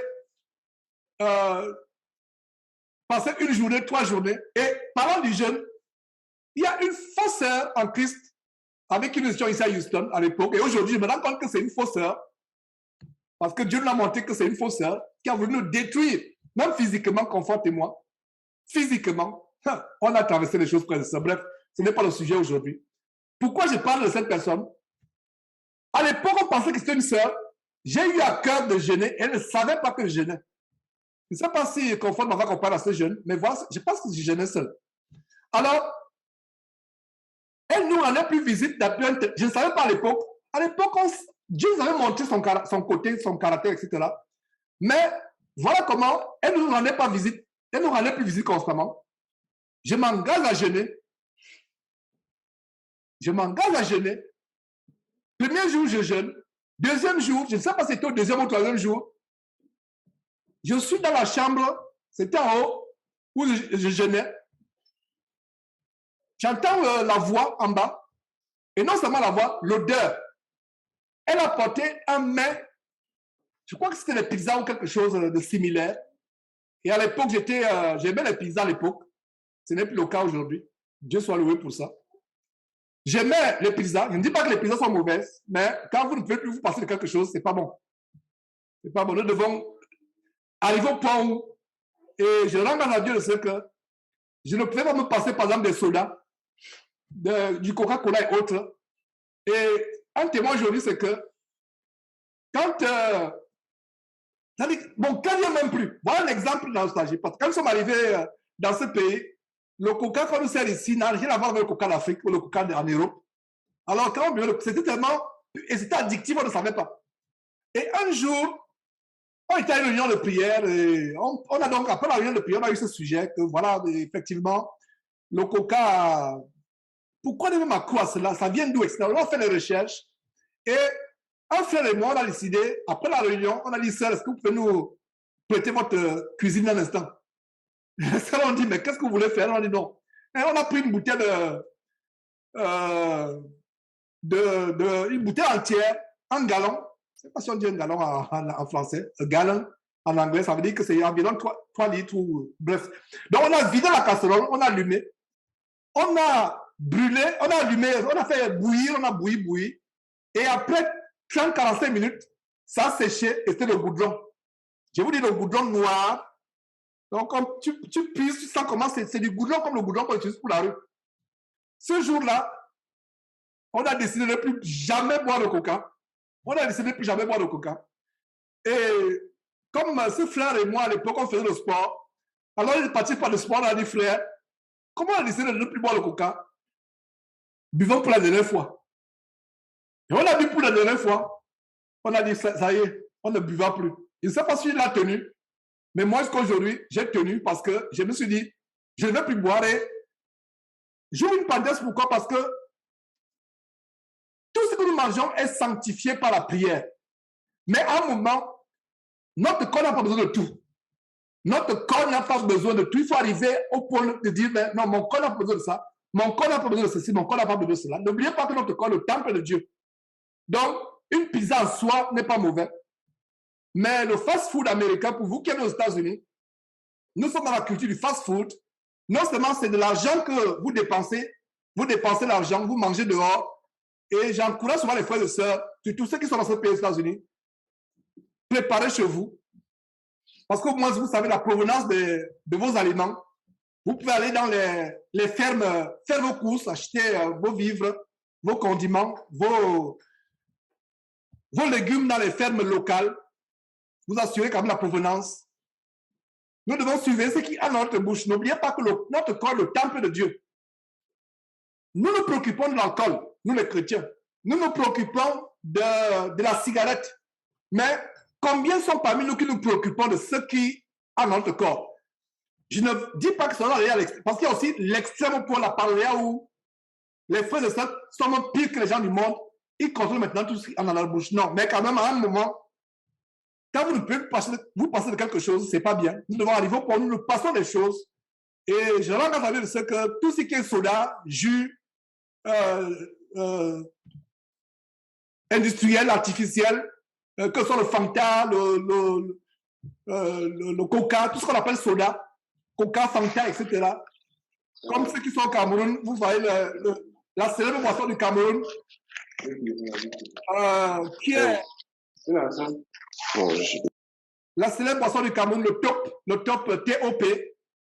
Et dans tous les pays, pratiquement, il y a des sodas. Au Sénégal, au Cameroun, le top qui est vraiment célèbre. Et même Comfort qui découvrait le top il y a plusieurs années au Cameroun, lors de notre premier voyage, a trouvé ça quand même intriguant, comment les gens sont fascinés par le top. Ils préfèrent même boire, quelqu'un passe la journée, ne boit pas de l'eau, même une seule fois, alors que la boisson la plus bonne, c'est la meilleure boisson, excusez-moi, la meilleure boisson, c'est l'eau.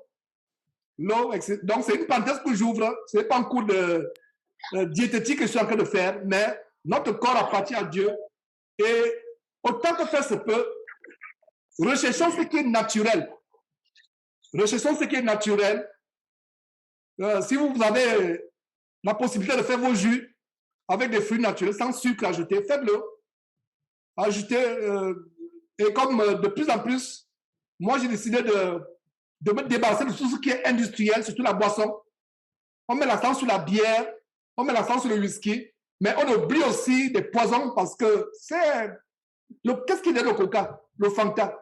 De fois, c'est des poudres qu'on mixe avec de l'eau et ça vous donne une substance. On ne sait même pas ce qu'il y a derrière.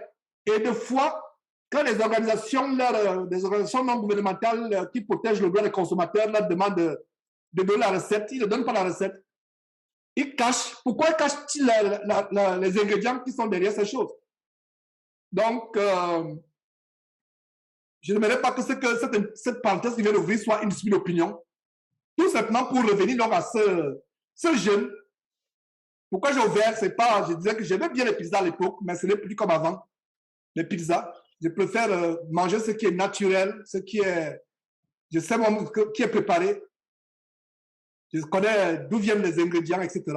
Donc, j'étais en jeûne, et c'est le moment où je suis en jeûne qu'elle amène des pizzas. Et j'ai souri parce que j'ai compris que c'était une tentation.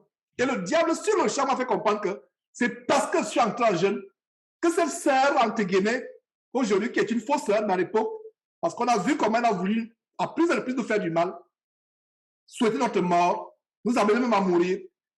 Mais à l'époque, j'avais le discernement, mais je me disais peut-être qu'elle pourrait changer. On la tolérait. Et en gênant donc, elle a amené cela. Et j'ai souri étant dans la chambre haute, là où j'étais. J'ai souri, j'ai dit non, ça c'est une attaque. J'ai souri et j'ai compris. C'était le l'odeur qui m'envahit depuis la chambre. C'était même bizarre. Depuis le bas, à la chambre en haut, l'odeur. Et ce n'était pas normal. Il y avait quelque chose de spirituel. J'entendais sa voix. Après, j'ai souri, j'ai dit, le diable, tu ne mourras pas au nom de Jésus. Et beaucoup parmi vous ont commencé le jeûne et ont stoppé le jeûne. tu prends la résolution de jeûner pendant 2 jours, 3 jours. Deuxième jour, tu coupes le jeûne. Soit à cause d'un accès de chair, soit à cause d'un partenaire qui veut t'amener à la concupiscence charnelle, soit à cause, je ne sais pas de quoi, soit à cause de la faiblesse. Donc, faisons attention. Donc, j'ai ouvert cette grande parenthèse à cause du fait que Jésus, ayant jeûné 40 jours et 40 nuits, eut faim. Le tentateur s'était rapproché et dit, si tu es fils de Dieu, ordonne que ces pierres deviennent des pains. Et Jésus a répondu avec la parole de Dieu. J'avais fait un enseignement là-dessus, à savoir que Jésus n'a pas pris autorité sur Satan à chasser. Non, Jésus a sorti la parole. Vous et moi, si on était à la place de Jésus, on commençait à faire le combat spirituel à la manière de Maman Langui et autres faux ministères diaboliques qui vous enseignent un faux combat spirituel. Non, Jésus ne l'a pas fait. Il a cité la parole. Conclusion, la meilleure manière de résister à la tentation, frères et sœurs, c'est d'avoir la parole de Dieu. C'est la meilleure manière de résister à la tentation. Mais il y a un détail que je vais vous donner dans cette histoire, mais ce détail est en Luc chapitre 4 qui reprend la même histoire. Vous allez voir ce détail. N'oubliez pas que je vous disais tantôt, il y a quelques minutes, à savoir que l'une des stratégies pour résister à la tentation, c'est tuer la nostalgie à nous. Parce que beaucoup de péchés viennent de la nostalgie. Vous avez décidé de renoncer à tout. Je reviens encore sur le témoignage de Wilfried qui s'est débarrassé de ses instruments de musique. Et Wilfried, je crois que, voilà, lui, là, il m'entend. Je ne sais pas si j'étais spontané à Wilfried. J'étais accro au jazz. J'ai joué un instrument de musique, j'ai joué à la batterie au lycée, mais j'ai une oreille musicale. Et il y a un de nos enfants, Winton, qui a eu la même oreille musicale. Ça veut dire que quand tu chantes, et c'est faux, je sais que c'est faux, quand tu dégages, j'ai une oreille musicale. Et aujourd'hui, je peux dire que ce n'est plus important. Alors, le jazz, c'est un niveau de perfection musicale pas possible. Ça veut dire qu'en fait, si quelqu'un qui était accro au jazz comme moi, et ça, c'est un des plus grands témoins, je ne sais pas si c'est la première fois que je témoigne, du moins j'ai témoigné, que c'est la plus grande délivrance qui m'est arrivée, me séparer de la musique du jazz et brûler mes disques, parce qu'à l'époque, ce n'était pas les CD, c'était les vinyles. Donc, les collections, aujourd'hui même, j'ai appris qu'il y a des collections qui sont rares, qui peuvent se vendre à, rester tranquillement à 25 000 $, 30 000 $, des millions de francs CFA. Je m'en suis débarrassé. Il y a des collections que j'avais toute une collection, une fortune aujourd'hui, je m'en suis débarrassé. Collection de jazz. Et il m'arrive que sur la voiture ou peu importe, dès qu'il y a une musique de jazz, ça dit que, par exemple, c'est la radio qui met, j'ai la chair de poule sur le champ. C'est une réaction normale. Et dès que j'ai la chair de poule, je ferme la radio. Et je commence à prier. Et Wilfried, je pense que tu sais de quoi je parle. Parce que quelqu'un qui n'a pas été à la musique ne peut pas comprendre. C'est-à-dire que ça fait, quand tu suis une sonorité, un piano, une guitare électrique, comme quelqu'un qui était vraiment célèbre, Jimi Hendrix, ou alors quelqu'un d'autre, je ne sais même pas, tellement célèbre dans le monde, et c'est là où vous vous rendez compte que c'est l'inspiration démoniaque. Vous avez suivi une guitare, moi j'étais surpris quand Wilfried a fait ce témoignage, une guitare, on met vaudou. Qu'est-ce que le vaudou? N'est-ce pas l'envoûtement? Donc quand tu suis cette musique, elle te rappelle le passé, et c'est comme le parfum. Un parfum peut te rappeler toute ta vie du passé. Un parfum. Imaginez-vous que vous aviez un copain ou un mari, un ancien mari ou un ancien copain, une copine qui mettait un parfum. Allez dans un centre commercial. Quelqu'un, vous sentez le même parfum, c'est un parfum distinctif. Voilà comment le diable ouvre toute une page de votre passé. C'est comme la musique. Il y avait des musiques, et ce genre de musique comme le jazz, etc., c'était des musiques qui accompagnaient une vie de fornication. Et quand cette musique, vous l'écoutez quelque part, la seule chose, si je suis dans un centre commercial, un supermarché, qu'est-ce que je fais? Je bloque mes oreilles. Des fois, c'est pour ça que de temps en temps, je vais avec les écouteurs. Je vais avec les écouteurs. Ça veut dire que quand j'entends cela, je mets mes écouteurs, mais Ce que je conseille, mettez un enseignement biblique, mettez un cantique comme les cantiques que nous mettons, mettez un cantique, mettez à haute voix. Parce que sans le savoir, je vous assure que cet enseignement est tellement profond. En fait, nous sommes en train de voir les mystères de la séduction. Le diable, en fait, des fois les émotions. Vous allez dans la tristesse. Quand la Bible dit soyez toujours joyeux, les plus grandes tentations que j'ai reçues, c'est quand je suis émotionnellement triste. Il y a une situation qui m'afflige, soit une situation de famille, et je me préoccupe de ma famille, je veux qu'il soit aussi attaché à cette parole, qu'il soit de la séduction du monde. Alors tu es triste, et dans cette tristesse, le diable peut entrer et te séduire. Pourquoi la parole de Dieu nous dit d'être joyeux? Pourquoi la parole de Dieu dit d'être joyeux? Nous devons nous connaître notre intelligence, connaître notre corps. Il peut arriver que tu es triste pour des sœurs surtout des sœurs qui se trouvent seules. Elle a renoncé à l'amour du monde. Elle est sortie d'une relation charnelle, une relation sexuelle impudique. Elle se trouve seule. Il peut arriver qu'un soir, vous êtes assis au bord de la fenêtre, vous êtes seul, surtout l'hiver en France, qui est tout est gris. Et vous commencez à penser subitement à ces nuits de chaleur où vous étiez avec votre bien-aimé à l'époque. Et voilà, la porte est ouverte. Donc, il faut vous connaître, bloquer. Et ça commence par l'intelligence. Quand tu vois qu'il y a une émotion, tu es triste, chante les cantiques. Cette histoire de tentation que nous sommes en train de partager aujourd'hui, je ne pense pas qu'on puisse même effleurer le 1 millième. Parce que je suis en train d'effleurer quelques aspects, donner quelques bribes. C'est un mystère, le mystère de la tentation. C'est un grand mystère. Et vous vous retrouvez en train de faire le péché même sans vous en rendre compte. Vous vous retrouvez, mais qu'est-ce que je suis en train de faire? Mais il est tard. Soit la parole est sortie de votre bouche, soit la pensée est sortie. Donc faisons attention. En fait, le but, c'est quoi, comme je suis en train de terminer cet enseignement? C'est de veiller sur notre intelligence, de veiller sur nos émotions, de veiller sur nos sentiments, de veiller, d'être attention, de faire attention. Dès que tu es triste, chante les cantiques. Dès que tu sens une faiblesse, commence à prier Dieu, commence à lire la parole de Dieu. Dès que tu sens quelque chose qui ne va pas, aujourd'hui nous avons la Bible audio, même la Bible audio, mets-la à haute voix, mets la Bible audio, mets les psaumes, mets l'évangile, mets les épîtres à haute voix, tu commences à suivre. Mets la musique. Tu te sens seul, surtout la solitude. La solitude, c'est une des portes ouvertes. J'ai connu la solitude.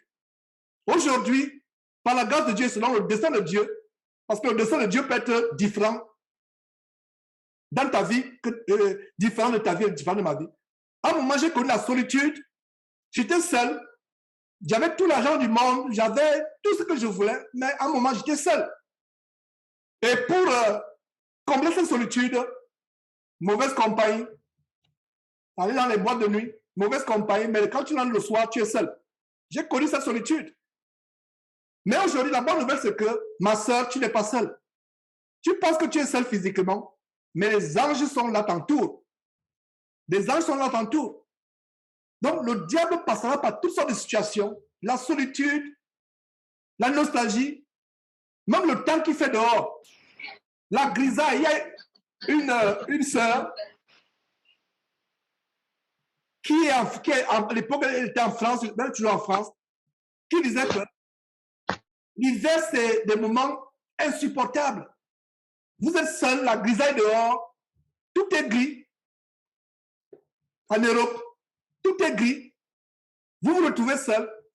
Vous avez la nostalgie de vos parents en Afrique, qui sont restés en Afrique. Vous vous retrouvez seul dans cette chambre. Vous avez la nostalgie. Et ça commence par la nostalgie de la famille. Et vous ne savez pas quand est-ce que la nostalgie de la famille a cédé le pas à la nostalgie d'un ex avec qui vous faisiez la communication. Rapidement. C'est pour ça que contrôlons nos pensées. Ça veut dire que 24 heures sur 24 heures, pensons la parole de Dieu. Voilà une grande stratégie pour vaincre le péché. Voilà une grande stratégie pour vaincre le péché, la tentation. Vivons la parole de Dieu. 24 heures sur 24 heures. Alors, Luc chapitre 4, terminons par là. J'espère que ces conseils vont vous aider. Beaucoup de choses ont été dites. Si vous pouvez tout retenir, Dieu soit loué, mais retenez ce qui peut vous amener vraiment à sortir du péché. Par la grâce de Dieu, je multiplie ces exemples afin que chacun se reconnaisse dans sa situation. Est-ce la nostalgie de ma vie passée qui m'amène à pécher? Est-ce la nostalgie de l'argent que j'avais? Imaginez-vous, par le passé, vous vous offriez n'importe quel restaurant, n'importe quelle chaussure, mais aujourd'hui, à cause de votre intégrité, vous avez des problèmes à gérer le fin de mois. Le diable peut vous tenter pour dire que, mais regarde, tu es dans la fausseté, regarde tout ce que tu avais. Tu faisais le faux, le mensonge, regarde tout ce que tu as fait. Pourquoi ne pas repartir l'affaire? Il va t'amener, il va te convaincre. Il va dire non, c'est pas mauvais, mais les autres chrétiens le font. Tu peux aussi le faire. Il va commencer à te convaincre que non, pourquoi? Regarde, ta femme est partie, tu as décidé de rester chaste. Mais qui t'a dit que c'est le marié, c'est une mauvaise chose? Va encore bien vérifier le verset là. Va encore bien vérifier. Quand le diable commence à dire, va vérifier, parce que ça se passe dans la pensée. Et la chair est faible. Et c'est pour ça que nous n'avons pas un souverain sacrificateur qui ne compatisse pas à nos faiblesses. Hein? Regarde, tu avais de l'argent, tu avais tout ce que tu voulais. Regarde. Tu étais puissant. Mais aujourd'hui, le bail doit venir toutes les fois, ne m'en frappe pas ta porte. Il doit venir t'humilier. Mais fais cela, tu n'as pas besoin, tu pourras même payer le loyer là pendant 2 ans ou 3 ans. Et même acheter ta maison, regarde ta vie, regarde ce que ta vie est devenue. Est-ce que vous voyez le combat avec le péché des frères et sœurs? C'est le combat. Le Seigneur Jésus est passé par là. La Bible dit que s'il fallait dire tout ce que le Seigneur Jésus-Christ a fait, c'est à quoi il était confronté, cette Bible serait, je ne sais pas, un gratte-ciel. La Bible aurait la taille d'un gratte-ciel. Mais on donne l'essentiel. Et justement, dans Luc chapitre 4, il y a un détail, mes frères et sœurs, par rapport à la tentation de Jésus-Christ. Le détail, c'est quoi? Reprenons cette histoire, parce que ce détail n'est pas dans Matthieu chapitre 4, verset 4, qui reprend la même histoire. Jésus, rempli du Saint-Esprit, revint du Jourdain et il fut conduit par l'Esprit dans le désert. Verset 2, où il fut tenté par le diable pendant 40 jours. Tenté pendant 40 jours. Mes frères et sœurs, bien de fois, on est tenté pendant 1 jour, on commence à se plaindre. Oh Seigneur, je ne peux plus supporter. C'est fort. Il fut tenté pendant 40 jours. Voilà la tentation. Il fut tenté pendant combien de jours? 40 jours. Mais Matthieu chapitre 4 nous a pas dit qu'il fut tenté pendant 40 jours, n'est-ce pas? C'est pour ça que la Bible se complète. Quand vous avez plusieurs endroits des évangiles ou de la Bible qui racontent un même récit, lisez tous les contextes parce que chaque contexte apporte une idée additionnelle, une information additionnelle. Parce qu'ici, il a dit que Satan fut tenté pendant 40 jours, mais Luc chapitre 4, mais en Matthieu chapitre 4, le détail de la tentation pendant 40 jours n'est pas donné. Alors, il fut tenté pendant 40 jours, il ne mangea rien pendant ces jours-là, et après qu'il fut écoulé, il eut faim. 40 jours de tentation. Quel genre de tentation le Seigneur Jésus a pu avoir pendant ces 40 jours? Parce que le diable faisait tout pour détruire l'œuvre de salut de l'humanité. J'imagine. Dieu n'a pas voulu qu'on sache les détails, mais je vous assure que c'était une tentation dans tous les détails comme vous et moi. Tous les détails de la vie d'un homme. Sur le plan libidinal, sexuel, alimentaire, les plaisirs des yeux. Il fut tenté en toutes choses, dit la Bible. Donc voilà le détail qu'il fut tenté 40 jours. Et ce n'est pas la seule fois où il fut tenté. Mais ici, nous avons 40 jours de manière consécutive. Pam, pam, pam, pam. 40 jours. 40 jours. Il attaque. Son intelligence est attaquée. Même la veille de sa crucifixion, qu'est-ce qu'il dit? Veillez et priez pour que vous ne tombez pas dans la tentation. Veillez et priez. Et qu'est-ce qui s'est passé? On voit Pierre qui tombe dans la tentation. Pourtant, il a dit, Seigneur, je ne te régnerai jamais. Le Seigneur lui a dit, Pierre, tu ne sais pas de quoi tu parles, tu vas me régner. Avant que le coq ne chante 3 fois, tu vas me régner. Avant que le coq ne chante, tu vas me régner 3 fois. Voilà. La tentation. Alors, Il lui fait. Et verset 3, le diable lui dit, si tu es fils de Dieu, ordonne à cette pierre qu'elle devienne du pain. Et Jésus réplique avec la parole de Dieu. C'est ce que nous devons faire. Nous devons répliquer avec la parole de Dieu. Jésus lui répondit, il est écrit, l'homme ne vivra pas de pain seulement. Le diable l'ayant élevé, nous sommes au verset 5, le diable l'ayant élevé, lui montra, il y a un micro qui est ouvert, voilà, merci. Le diable l'ayant élevé, nous sommes en Luc chapitre 4, verset 5, le diable l'ayant élevé, lui montra en un instant tout le royaume de la terre. Voilà là où je voulais nous amener. Lui montra. Ça peut être visuel, ça peut être dans la pensée. Il nous montre. Il te montre les choses de la terre. La gloire de ce royaume. Car elle m'a été donnée et je donne à qui je veux. Je vais enseigner en profondeur sur ce passage. Mais pour les raisons de temps, je me limite à vous montrer ce détail, à savoir que le diable lui montra. Donc, quand tu te mets à te rappeler ton passé, bien de fois tu penses que c'est par hasard, ce n'est pas par hasard. C'est un combat qui commence à te montrer ton passé. Comment tu as été? Tout allait bien. Tu avais plus de paix, mais une paix illusoire.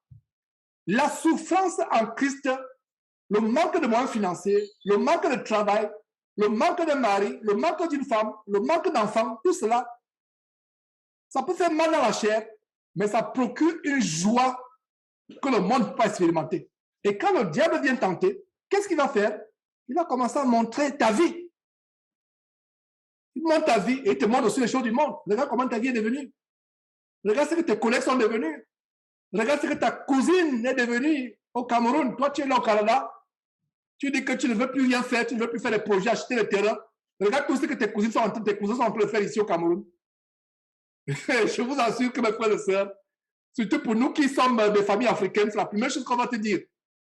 Regarde, seulement Dieu à 24 heures. Dieu, tu fais quoi? Regarde ta vie. Tu as que de vieillir là, pas d'homme dans ta vie, pas d'enfant. Mais tu parles de Dieu 24 heures sur 24 heures. Vous pensez que c'est la sœur, ou c'est la mère, ou c'est le père, ou c'est l'ami, ou c'est le collègue qui parle? Non, c'est le diable qui est derrière. Est-ce que vous avez compris? Si vous avez compris, je vous assure que vous êtes équipés pour résister. Pourquoi Jésus pouvait dire à Pierre, arrière de moi Satan? Je ne comprenais pas cela, aujourd'hui je comprends. Parce que Pierre parlait, n'est-ce pas? Mais quel est l'esprit qui était derrière Pierre? C'est l'esprit de Satan.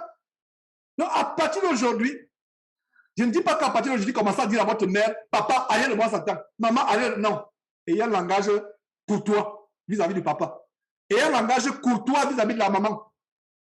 Je n'ai jamais dit, moi, je vais à ma maman, maman, arrière de moi. Alors que ma maman, un jour, quand elle a appris surtout que j'avais tout oublié, il y a un moment, je ne travaillais plus. Pendant 3 ans, elle s'est mise à pleurer. Elle me dit, mon fils Georges, est-ce pour cela que tu es parti aux États-Unis? Un pays d'abondance, un pays où tout est possible. Regarde ce que les autres font. Regarde tout ce que les autres accomplissent. Mon fils. Et à l'époque, c'était sur Skype. Et on se voyait. Elle s'est mise à pleurer. Mes frères, vous avez une mère comme la mienne. Elle ne vit plus aujourd'hui. Mais tous les frères qui sont là vont être d'accord avec moi que quand ta mère pleure devant toi, ça te brise le cœur. Elle s'est mise à pleurer et ce qui la caractérisait, c'est cette voix douce. Elle n'avait pas une voix haut perchée. Elle n'avait pas une voix agressive. Elle avait toujours une voix monotone, douce. Mais dans la douceur, notre mère te brisait les os. Notre mère te brisait les os avec la voix douce qu'elle avait. Une voix douce. Elle me dit, mon fils, j'apprends que tu as tout laissé tomber. J'apprends que maintenant, prêcher l'évangile 24 heures sur 24 heures. Qui va me nourrir? Qui va me donner à manger, mon fils? Je vous assure que c'était fort ce jour-là. C'était fort, je l'écoutais. Je dis, ouais, maman, je t'écoute. Continue à parler. Elle parle. Après, je lui dis, maman, écoute, ce n'est pas moi qui ai. Je ne lui ai pas dit, allez de moi, Satan. Non. Ne parlez pas de manière injurieuse à vos parents. Même un aîné, comme ma grande sœur Louise qui est au Cameroun, je ne vais pas lui parler n'importe comment. Ayons du respect à nos grands frères, à nos grandes sœurs, à nos grandes sœurs. Ayons du respect vis-à-vis de nos parents.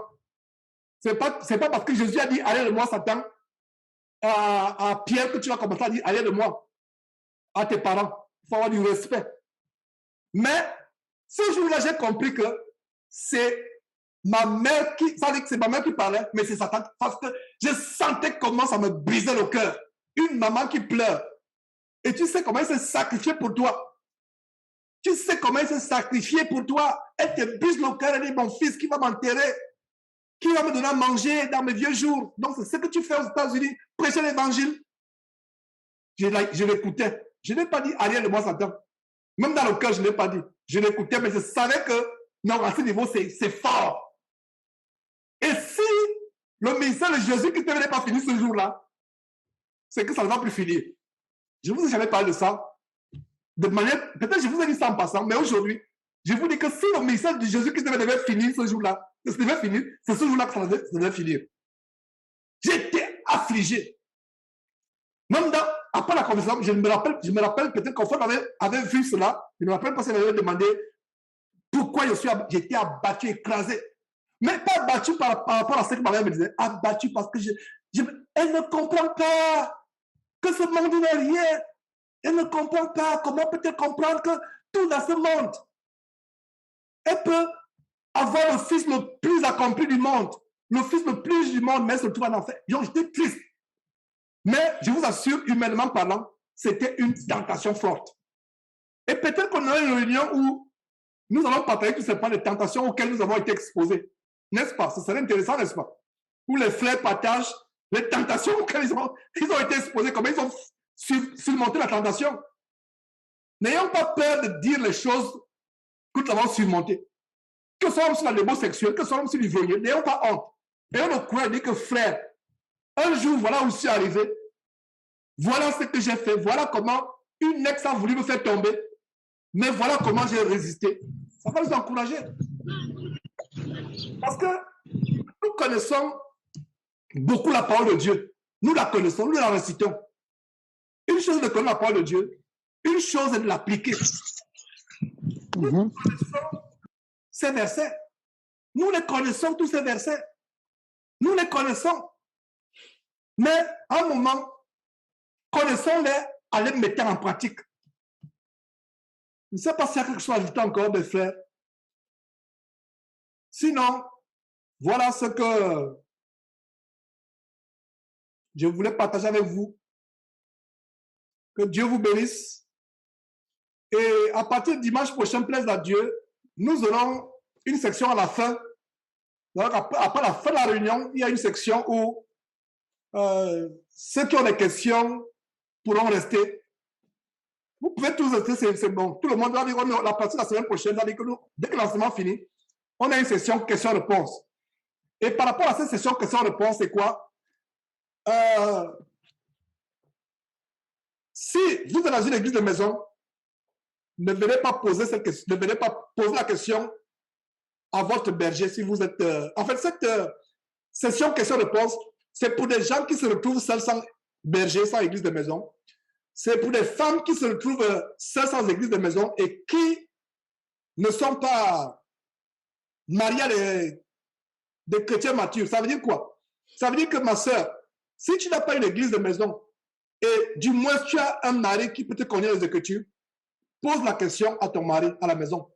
Donc cette séance sera pour des frères qui se retrouvent seuls, qui n'ont pas des églises de maison, qui ont des questions, peut-être qu'il y a quelque chose qui les préoccupe. Ça sera aussi pour des femmes qui sont seules, célibataires ou veuves ou divorcées, qui se retrouvent seules, qui n'ont pas de mari, à qui poser des questions. Ce sera aussi pour les femmes qui sont mariées mais qui n'ont pas de mari, soit chrétiens, soit affermis, pour pouvoir répondre à ces questions. Donc, c'était un plaisir de partager ces choses et je pense que le lien que vous avez, c'est le lien de toutes les réunions. J'ai programmé ces réunions sur 1 an. Si Dieu me la force et le souffle de vie et l'énergie et le temps, parce que tout vient de Dieu. Donc, le lien que vous avez, c'est le lien pour tous les dimanches. Et nous, chrétiens, ne faisons pas les institutions. Mais j'aimerais que ces réunions soient des réunions où nous pouvons recevoir la parole de Dieu et être enseignés prier ensemble, chanter quelques cantiques ensemble, comme nous l'avons fait au début, être encouragé. Et ma prière, c'est que nous ne demeurions pas les mêmes personnes, que nous serons changés, que nous serons transformés. Ça, c'est ma prière, que nous ne demeurions pas les mêmes personnes, que nous serons changés, nous serons transformés. Et qu'est-ce que je voulais dire, frères et sœurs, en conclusion encore, avant qu'on ne termine par un mot de prière. Voilà, donc gardez ce lien, sauvegardez ce lien, mais en tout cas, je vais souvent rappeler ce lien quelques jours avant dimanche. Allez, par exemple, jeudi, vendredi, je peux rappeler le lien, mais gardez déjà ce lien pour les réunions, de partager la parole de Dieu. Et la semaine prochaine, il y aura une série questions-réponses après l'enseignement. Et je répète que les questions, ce sera exclusivement pour ceux qui n'ont pas les églises de maison. Ça veut dire que si tu as un berger, pose la question à ton berger. Maintenant, si le berger ne peut pas répondre, on peut envoyer la question à plusieurs frères, à moi et à d'autres frères. Si tu as un berger, pose la question au berger. Donc, la réunion, ce sera seulement pour, enfin, la session question-réponse à la fin de l'enseignement. C'est cela, après qu'on a dit Amen, c'est-à-dire qu'on a fini avec l'enseignement, on a prié, on a dit Amen. Et maintenant, session question-réponse. Vous pouvez toujours rester, mais ce sera surtout pour ceux qui veulent être édifiés sur certaines choses, qui n'ont pas d'église, qui n'ont pas de berger, ou des femmes qui se trouvent seules. Et ce sera aussi l'occasion peut-être de recevoir des témoignages. Des témoignages. Et ma prière, c'est qu'on reçoive les témoignages, comment Dieu vous a fait surmonter la tentation. Peut-être plus tard, j'entrerai encore en profondeur dans d'autres aspects, comment Dieu m'a fait traverser la tentation. Et surtout, jeunes gens, le diable vous attaque. Le diable voudrait que vous déshonorez Dieu par votre corps, que vous ayez le sexe avant le mariage. Donc, jeune femme, jeune fille, jeune sœur, jeune frère en Christ, adolescent, vous travaillez certainement l'époque de votre vie où toutes les passions de la chair s'embrasent dans votre corps. Il y a ce développement hormonal. La science va vous dire que c'est normal, votre corps se transforme, c'est normal d'avoir ces passions. Dieu qui vous a créé sait que c'est normal. Mais Dieu sait aussi que il vous donne la force de vaincre vos pulsions et d'attendre la femme que Dieu vous a réservée, jeune homme, et d'attendre le mari que Dieu vous a réservé, jeune femme.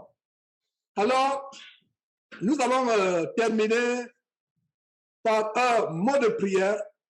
Je vais demander à un frère qui est inspiré de débloquer son micro, de rendre grâce à Dieu pour cette prière, pour cet enseignement, pour cette réunion de prière et d'enseignement, et de conclure aussi par un mot de prière selon qu'il est inspiré. Donc, frère, si tu es inspiré, débloque ton micro, je ferme le mien.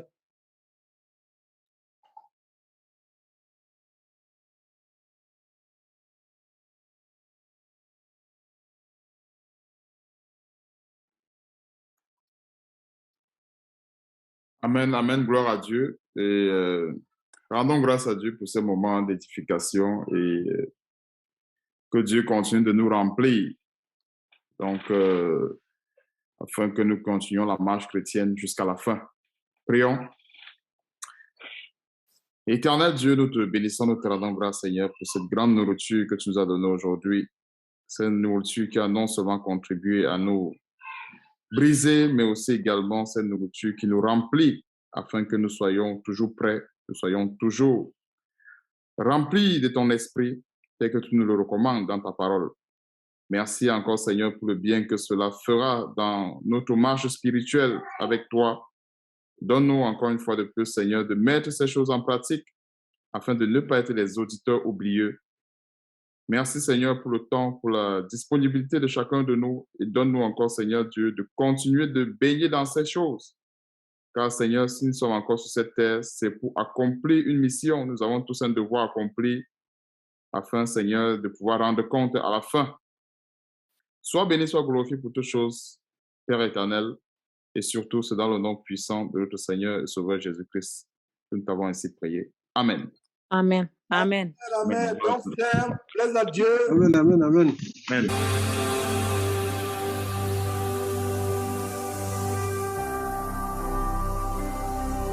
Jésus-Christ TV, vous connaîtrez la vérité et la vérité vous affranchira.